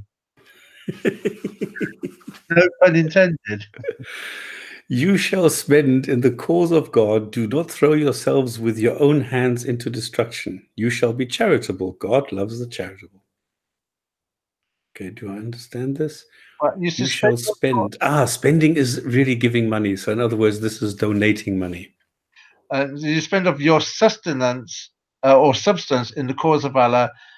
You can actually forget the middle part, and let me just put it in a more succinct way. And spend of your substance in the cause of Allah. Allah loves those who do good. Okay, that's cool. There you go. I mean, there was no need for the middle part. All he's basically saying is, with your assets, you know, sell what you've got and buy some swords for the cause of Allah. Oh my God, look at this. Muhammad Islam. Muhammad hijab strong are his fili forzi. Okay, I think he means philosophy. These are the people who are impressed by hijab. Hijab is a clown. Muhammad hijab is the biggest clown. I mean, he's the laughing stock. Yeah, but not to 1.5 million human beings, a billion human beings on the planet that think, you know, he's a demigod now, and his ego, you know, is really what's pushing this forward now. It's not him. It's not him per se. It's not his knowledge. It's his ego that's driving this. And Islam now at the moment is the topic with Islamophobia and freedom of speech and such things like that. All he's doing is galvanizing the crowd that he knows and manipulates them to get behind him. But why would anybody think he's smart? He's stupid. He's uneducated. He's an idiot. You know that. I know that. But the thing is, 1.5 billion human beings do that because they're not critical thinkers. They can't discern the crap. So I demonstrated that he's a liar. So did David Wood. David Wood demonstrated that. He demonstrated it live on stage, and it was like Homer Simpson. They got punched in the face, and they didn't even know it. You know, they don't. When you're watching a debate, with the greatest respect, debates are a waste of time. They really are a waste of time, because when you go to a debate, let's say, I'll use this as an example if you don't mind, as far as debates are concerned. Let's just say me and you have a debate about whether God exists or not. You don't believe God exists. I do. Me and you can have a debate, but you're not going to persuade me any more than I'm going to persuade you. Right. Now let's put it in a different context. Let's say you bring 10 guests to watch the debate and I bring 10. What you say and what I say isn't going to change each other's mind and heart, but it's not going to change the audience's heart either, because those 10 that came to watch you are there to support you, and my 10 are there to support me. Any information that you and I divulge against each other as far as knowledge is concerned isn't going to change the minds and hearts of the audience. They're there to support their guy. That's why they're there. And that's exactly what Mohammed Hijab does. He knows if you can feel, he knows that the audience are not going to listen to anything critical that's going to challenge Islam. And second of all, when you go to a debate now, I don't know if many people realize this, that they have already rules as to what can and can't be brought up in the debate. So the discussion will have, if you like, restraints on it as to where you can go and what you can say. So it's not really a debate in the traditional sense, where it'd be a free for all. It now has rules and regulations monitoring it. So you have parameters of which to operate in. Yeah, but now look what Hijab did. I mean, in the debate with Wood, what does he do? He starts singing because he doesn't have any arguments. No, and he did it with impunity because he knew that the audience were majority Muslim. And what were they going to do? Were they going to point their finger and say, you were wrong, you've broken the laws and the rules of the debate? No, they were going to start cheering their man on, aren't they? And that's exactly what they did. And he knew how to manipulate the crowd because they're not critical thinkers. They're not honest people. The Muslim mind is not an honest mind. It is a corrupt mind. Then and I say that about the Muslim mind of the proactive Muslims that are there, that are in society, that are making the big claim about their religion. And we're not talking about the humble human beings that were born into Islam, and they don't know that much about it, but they just want to go about their lives and go about their 9-to-5 work and have their family time at the weekend with their family. We're not talking about those Muslims, the decent people. We're on about those that are being galvanized in today's day and age to identify with that religion. And once they started galvanizing with that identity, it's like critical thinking is, if you had any, even if you had one iota of it, it is now disappeared from you. You're there merely to support the religion in any capacity that you can. Well, but it's amazing that there are people who are actually impressed by hijab, and because for me this is a clown, a total idiot, and I've ridiculed him a couple of times in a couple of videos. I've shown how uneducated he is. I mean, he was totally schooled by Phil. This is Skydive Phil, and then because he didn't understand anything about infinity, he doesn't understand anything about basic arithmetic. He's got no clues. And then like 3 weeks later, he was repeating the same old nonsense, even though Phil had schooled him, had showed him what he was saying is wrong, why it is wrong, and what would be correct. And Hijab didn't understand it, because 3 weeks later he came back and used the same old stuff. Look at the notes on the side. Muhammad Islam, David Wood got embarrassed by our brother. You clearly didn't watch. You clearly didn't watch the debate. For you to turn around and say, it shows how big ignorant you are, Muhammad Islam, how incompetent you are, and how your critical thinking. You lack critical thinking. You lack decency, honesty, and integrity to make a comment like that. And the point, what I find so dishonest with hijab, for example, because David Wood very clearly, I mean, he quoted the Quran, which says that God prays for Muhammad. And what does hijab say? He says it doesn't say that he prays to Muhammad, which is something that Wood never said. And then he carries on and on and on and on about the mistake that he made, which is something that David Wood never said. And yet he carries on about it. And this is what is so dishonest about this idiot. Simon James says, Muhammad Hijab is a professional liar. He would make a great car salesman. Simon James, I agree with you. But the one piece of advice I give to the modern world is never buy a car from a Muslim. Oh, goodness. Will know exactly what I'm talking about. Sandra's, you're a liar. And you think David Wood won the... Well, he's not fake British, and definitely David Wood won this because hijab had absolutely nothing to offer, even though, and I criticize David Wood for this, was a shadow of himself. So I was very disappointed with David Wood, but he still won this hands down because the hijab had absolutely nothing to say. So David Wood did say that when Muhammad Hijab was speaking, he couldn't really make out much because of a speaker issue, what was being said by Muhammad Hijab. And also he has to use discernment as well. David Wood's a big guy in himself. I mean, I don't think much would put the fear inside him. I think he's a man that can carry himself very well. However, he's a smart man as well. And he would use discernment. I thought, I could really destroy Muhammad Hijab now, but the likelihood of me leaving this auditorium in one piece is going to be very slim. Okay. No matter what tool he's got in his hand, whether it's that, the hammer that he used against his own father, whatever he's got with him, it's not going to be much good when you got, several hundred Muslims there that have just been humiliated when you start mentioning things like, intercourse of a 54-year-old man with a 9-year-old girl. Hijab has never lost a debate with the Christian Jew. He's never won a debate. Every single time he loses. Okay, it doesn't matter. I mean, people, yeah, this doesn't work. All right, let's go to 196. You shall observe the complete rites of Hajj and Umrah for God. If you are prevented, you shall send an offering. And do not resume cutting your hair. Do not resume cutting your hair until your offering has reached its destination. You want me to read this for you? No. If you're ill or suffering a head injury, okay, you must cut your hair.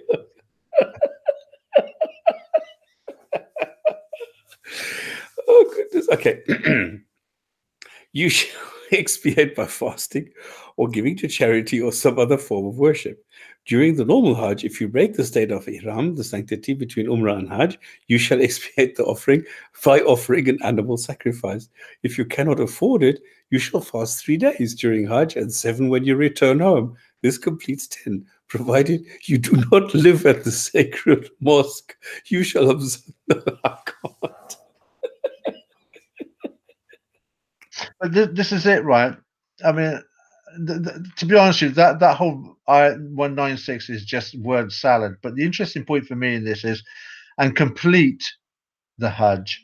We don't even know what the Hajj is and where. It's not being mentioned. What is the Hajj? We know what the Hajj is, that once in a lifetime you got to walk around the Kaaba 7 times, kiss the backstone, and then you got to run between Safa and Marwa, the stoning of Satan. That's what we have now. But this is not in the Quran at this point as to what the Hajj is. It doesn't say in the Quran. It doesn't. It never. No, it doesn't say it. What I'm saying is, at this moment in time, when they're getting this command, they don't know if it was going to be revealed or not. So, at this moment in time, from this perspective, I'm as I've said before, we're reading this from the perspective of we're standing in front of Muhammad, sitting there picking the sand from our toes, while Muhammad is singing this verse to us, He's telling us to complete the Hajj. So he's telling us to do what we already know. So how can we already know it if we haven't been told what it is yet? So and Muhammad Islam, if you look on your keyboard on the left above the shift, there's a caps lock. It says caps lock. If you push this once carefully, you will get normal letters and we can read what you're writing. Thank you. Sorry. Hey, why so? Stop writing in the text and come on the panel.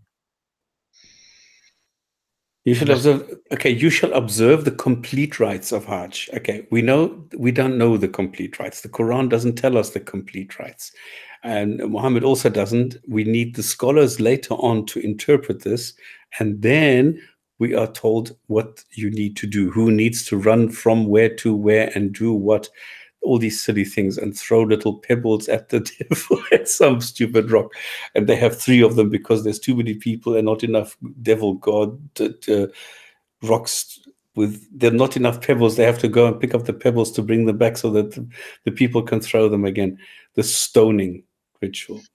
So unless they got 3 pebbles, then they might be wiping their bottom with them because you have to wipe your bottom. Yeah, which is taken straight from the movie. What is this movie? A Demolition Man, yeah, where Sylvester Stallone makes fun of the 3 shells. You better watch out which pebbles you're picking up in Mecca as well, because you don't know where they've been used. It says, if you are prevented, in other words, you shall observe the rites of Hajj if you are prevented. You are prevented from what? You are prevented from going on Hajj, or if you're prevented from doing one of those things. So if you're supposed to throw 3 pebbles and you only throw 2 and you're prevented from the 3rd one because you pulled a muscle, now you need to send an offering. Send an offering. Do I call up DHL and say, listen, I need to send an offering, or UPS? What do I do? What is this? do not resume cutting your hair. So in other words, I need to wait for the tracking number. And then when the tracking number tells me that my offering has been delivered, now in this case, where am I sending this? I shall send an offering to Allah. So then I get a tracking number, and when Allah signs it, then it means it has been delivered, and then I can cut my hair again.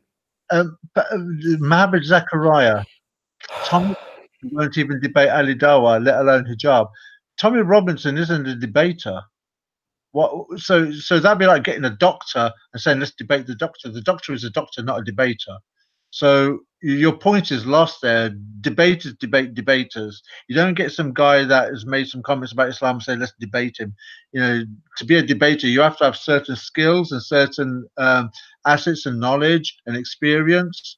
You clearly don't know what you're talking about, Mohammed Zakaria. And this is the thing that Muslim scholars do. They pick on men that are not skilled or amateur in debates, that know how to debate. They themselves know how to debate. So, you know, your point there is stupid. It's meaningless, and you just write random text in there that don't make any sense. And you've just explained how debates don't prove anything. So I don't know why anybody will still go there. What's the point? I mean, I'm not a debater. I'm just, because I debated this Kenny idiot, I just presented the facts. I mean, he failed because he was not able to bring any counter arguments. He was not able to answer any questions. He's got no clue about anything in embryology, for example. And I showed him that the Quran is wrong. I showed him mistakes on the Quran, and he couldn't do anything about it. So all I'm doing is presenting facts, but I'm not a debater per se. So this is a huge difference. Well, okay. Cutting your hair. I mean, come on, please, guys. How can do not resume cutting your hair? How can this come from a God? Why would a God who creates zillions and trillions and gazillions of universes and galaxies and planets and stars and everything, and now this God comes and says, but you can't cut your hair? Please, this is impossible. Don't you understand that this makes absolutely no sense, that you need to send an offering? What is this offering? This not cutting your hair is almost reminiscent of a certain person in history that was told not to cut his hair, and if he did, he'd lose his strength. You know, it's almost like he's Hercules, yes. Past. Yeah, but that's you shall send an offering. Where and what? It doesn't tell me.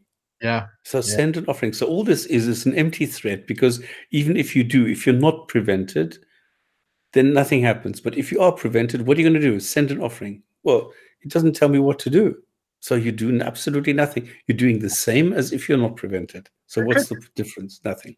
Then do not resume cutting your hair until your offering has reached its destination. I don't know the destination. I have no clue what to send to whom and how, by what means. And then again, you get the cop out if you're ill or suffering a head injury. I think really, look at it. If you look at modern day, if you like, religions that try to come together and try some kind of interfaith.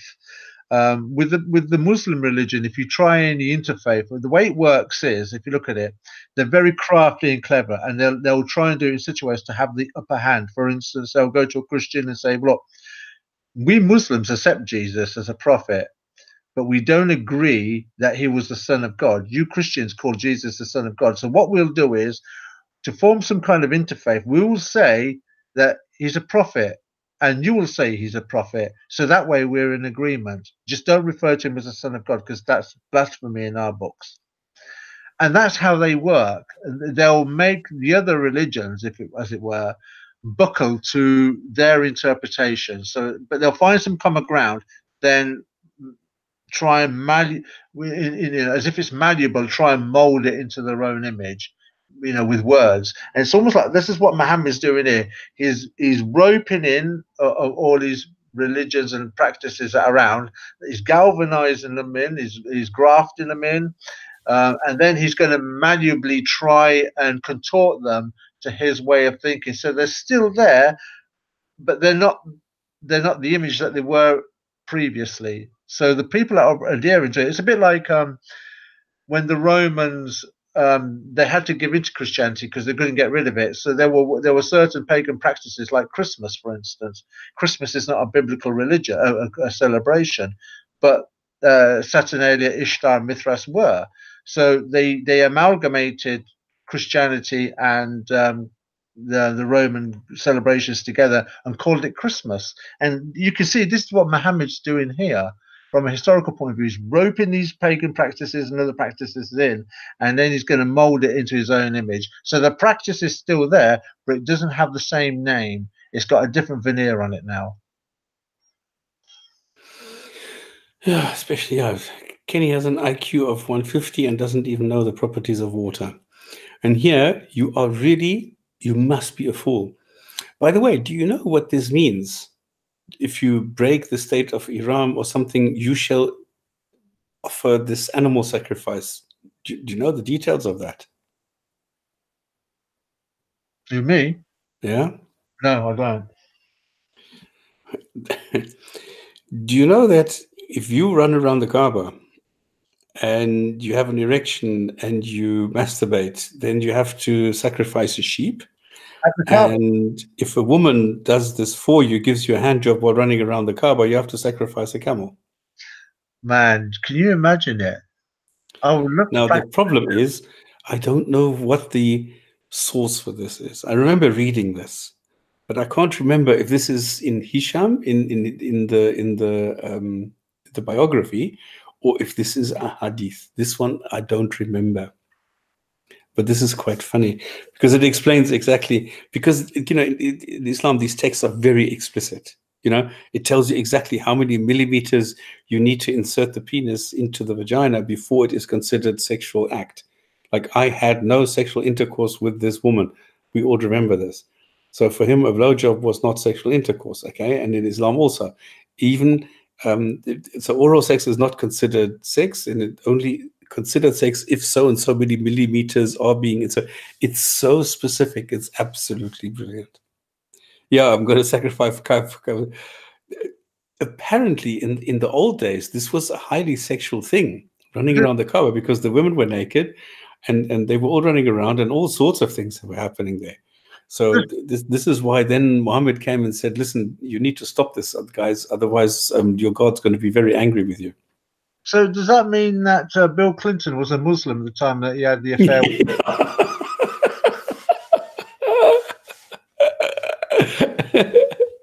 Like, yeah, people are suggesting this because I've got a second wife at the moment.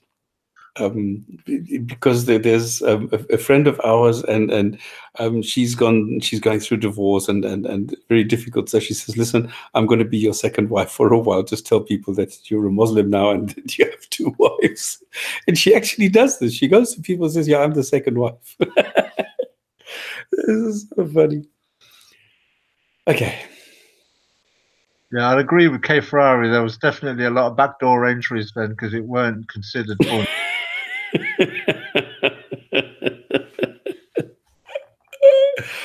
Oh goodness, this is so funny. That must have been that euphemism that we were talking about, that you shouldn't enter through the back door in verse with. And then, of course, you need to fast 3 days, and it's quite nice. I mean, isn't this wonderful? This is the first time that I see the God in Islam succeeding in basic arithmetic, because he knows that 3 plus 7 equals 10. And he is so proud of himself, because you shall fast 3 days and 7 when you return. This makes 10. He's so proud of himself. And then provided, and this is funny again, you do not live at the sacred mosque. No, look, Muhammad Islam, Allahu Akbar, Islam will prevail. The usual, I've got nothing left to say responses. I've got nothing intelligent to say. I've got no sources. I've got no rebuttals. I'll just sit here and type in, Islam will prevail. There you go. That's your job's lot. That's the sum total of your intelligence, Muhammad Islam, when you say things like that. Yeah, but the next step is Islamophobe. Oh, it's already falling. Okay, so if you live, I mean, I don't know, you can live at the sacred mosque, but it says if you cannot afford to I mean, let's say you got a hand job, okay? So if you then cannot afford to sacrifice a camel, then you need to fast 3 days. But 3 days, is this for the self-gratification or foreign gratification? I don't know. So it's if you fast 3 days and another 7, 10 days, okay? Provided you do not live at the sacred mosque. What happens if you do live at the sacred mosque? What happens then?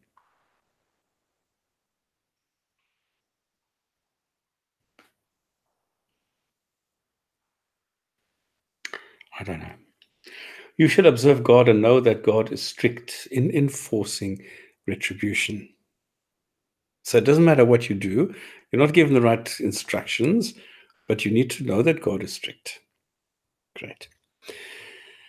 The 4 months of Hajj. Hajj shall be observed in the specified months.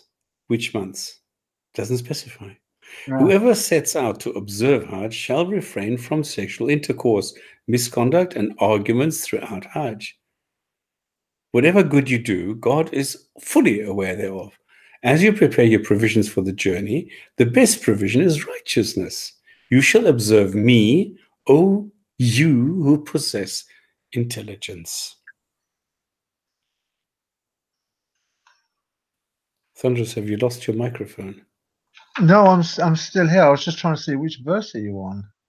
Oh, 197. I thought, yeah. I was just there for the Hajj. Are the months well known? If anyone undertakes that duty therein, let there be no obscenity, nor wickedness, nor wrangling in the Hajj. And whatever good you do, be sure Allah knows it, and take a provision with you for the journey. But the best of provisions is right conduct. So fear me, O you that are wise. Yeah, again, it's just there's no details there. Hajj, what is Hajj? What do you do when you're there? What is it about? Why are you doing it? No information, nothing historical, nothing beneficial is put there. Then it goes on to let there be no obscenity. No, what are the months? Well, What well-known months? well, this is it. You see, this is yet again, this is where I repeat myself, but it must have been the practices that are already in existence. Exactly. So this is the pagan. I mean, look at the rituals. 7 times around the Kaaba. What is that? Is that pagan? Absolutely. Oh yeah. Throwing little pebbles at a rock, is that pagan? Absolutely. Running between the 2 hills, is that? Come on, all these rituals that you have during Hajj, they are pagan rituals. I mean, if you look at the Kaaba itself with the gods, okay, it's a pity Ike is not here. He can do half an hour on which god they were sacrificing in the Kaaba and who this is in aid of, and he can show. I don't know if you know do you know the guy Wellhausen? Sorry? Do you know a guy called Wellhausen? I think it's Wellhausen. He wrote a book, and in this book he lists all the pagan rituals, and he compares. This is pagan. This is what you find in Islam. This is the pagan. This is in Islam, and he puts them next to each other. Oh yeah, there's been several books that have been like that. And this is the guy Julius Wellhausen, I think his name is, and he did this so brilliantly. I mean, come on. And then, okay, what are the specified months? They're not specified. So they knew about them in those days because they were of pagan origins. And then you shall refrain from all these things. And what do people do? They kill each other. And the funny thing is, look at all the victims during Hajj. All the people who were killed by God through stampedes, through accidents, through all sorts of things. Cranes flowing, not just anywhere, but at Mecca itself, cranes falling down and crushing people. Stampeding, to die under a stampede is actually probably one of the most wickedest ways of dying. By at the feet of your own fellow believers. So what is this now? The worst of kuffars who openly attack Islam came to Islam by the guidance of Allah. Brilliant. The worst of kuffars. Well, it can't be me, can it? Who openly attack Islam. I don't attack Islam. Came to Islam. What do you mean came to Islam? It's By the just guidance of Allah. Okay. Muhammad Islam is just chatting a load of verbal diarrhea. It's just usual Muslim, typical Muslim default. Because you mentioned a Pew result a few moments ago about Islam will be the greatest religion by 2050 by the Pew results. It's just repeating the same old regurgitated crap.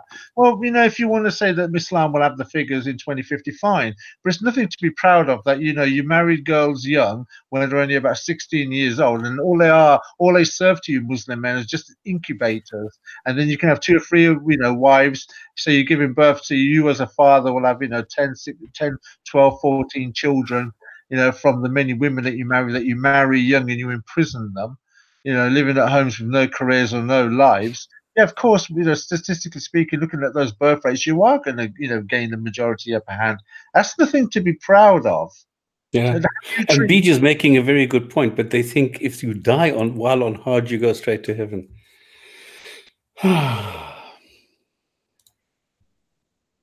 Well, then every Muslim should go to Mecca on planet Earth, 1.5 billion, cram in there, because the majority of you will die. That will mean the majority of you, by implication, will go to heaven then. So the best thing you can hope for is, get a one-way ticket to Mecca on your Hajj, hoping that you'll never come back. And if you do come back alive, you should be disappointed because Allah doesn't want you in heaven. And the thing is that what most people don't know, that Saudi Arabia today is making more money on the Hajj than all Disneylands combined. Of course. What I like to look at, though, when I'm talking to Muslims, Mecca is now, people, when you consider the image of Mecca, they look at the modern day image of what Mecca is, the marble floors, the big around it and such. And it is a beautiful image to look at. Of that, there is no doubt. It's a beautiful structure, the marble floorings and the columns and whatnot. You've only got to look at Mecca 50, 60 years ago. It was a ramshack. If it was the holy house of God, as they make the claim, then they should really look at images of what Mecca looked like 50 years ago, 60 years ago, 70 years ago. And then you'll really understand what Islam is. That's what it is now. It is only because of oil money and the showy display that has made what Mecca is now. It isn't the image that it's had through history. And then Muslims tend to forget that. It's not like the Taj Mahal or the pyramids, great, fantastic structures that have stood through the test of time that you can look back at and say, wow, that has always been like that since the moment it was built. Mecca hasn't always looked like that. Mecca was a ramshack shed up until about 40 years ago, when the Arab oil money, started to remodernize it and rebuild it and remarket it. Okay, so this doesn't really make sense. So how come, what is he writing there? Why do you write in capitals? This is so difficult to read. No mistake or contradictions in Quran. There's millions. Even I have shown so many mistakes, so many contradictions, so many inconsistencies in the Quran. We had them today. Contradiction. Today, within 3 lines of the Quran, there was a contradiction. And I wouldn't be a Muslim, you're right. So why are you a Muslim if I showed a contradiction within 3 lines? You are not honest. Why does anybody believe this is the literal word of a God if it is so badly written? Come on, we're really trying. But Allah himself says that you won't find much contradiction. He doesn't turn around and say you won't find any contradiction. He says if it wasn't from me, you would find much contradiction. So already Allah in his dialogue is admitting that there is contradiction. Before a contradiction, Allah says there is. You just won't find much of a contradiction in there. You clearly, Muhammad Islam, you really don't know your Islam. You don't know your book. And you're the Muslim, and we're the kuffar here. We're the non-Muslim. We're the ones that reject this book, and we know more about this book than you do. And all we're doing is just trying to make sense of this. So it's not that I decided I'm going to hate the Quran and now I'm going to read it. It was the other way around. I started reading the book and then I decided, oh my goodness, this is violent. This is terrible. This is misogynistic. This is a sham. And then if you look at all the sentences in the Quran, that's when I decided, oops, there's something wrong here. So it's not the other way around that I decided, no, the Quran is bad, now I need to read it, okay? Okay, let's stop here for today. Can I just comment on Dul Qarnayn? Really, Muhammad Islam, you shouldn't mention Dul Qarnayn. Dul Qarnayn is you taking a double-barrel shotgun and pointing at your feet and pulling both barrels. You'll shoot yourself in the foot if you mention Dul Qarnayn with us. You really will. You know nothing about Dul Qarnayn. For you to have mentioned that shows your own stupidity. Yeah. The verse confirms the designation of the months of Hajj we were practiced in the pre-Islam.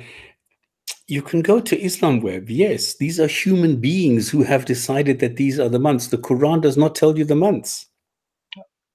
K Ferrari, yes, I do. Okay, I'm not going to. So if you want to go to the Discord, I don't even have the link, and I'm not going to start it now. I think it's pretty easy to find. If you want to go on the after show, go to the Discord channel where we have the after show for the Gin and Tonic show. I'm going to read the hadith of the week, which is about the son resembling the mother.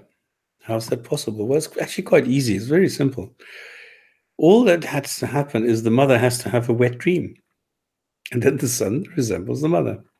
I don't know how that works. Ask God. Go pray to God. Explain to me how this works, and then maybe you get an answer. Well, it just said, if you ask me, pray to me, then I will answer. I will respond. Okay. This is in Bukhari 1, book 3, and it's number 132. And it was narrated by Salama. Because Sulaim came to Allah's apostle and said, verily, they were like, verily, Allah is not shy telling you the truth. Is it necessary for a woman to take a bath after she has a wet dream, which is a nocturnal sexual discharge, according to the hadith? The Prophet replied, yes, if she notices a discharge. Salama then covered her face and asked, O Allah's apostle, does a woman get a discharge? He replied, yes, that is why the son resembles his mother. What more do you want? What more do you want? That's why I look a bit like my mother. My mother had a wet dream. I don't know when or how, it doesn't say here, but she must have had a wet dream because that's why I resemble more my mother than my father. Okay, great stuff, guys. Thank you very much. I shall see you next week. Have fun. And if there is any Muslim out there who wants to join us, please feel free to. It's a pity that Kai Ferrari did not manage to get on today. I don't know why. I don't know what happened. Hopefully, we're going to move to a Discord server soon. Rob is working on that. So then this should be a lot easier, I hope. Okay, guys. And if there's any questions, any comments, any suggestions, anything, please feel free to contact us. Thanks, guys. See you next week. Bye. Bye-bye.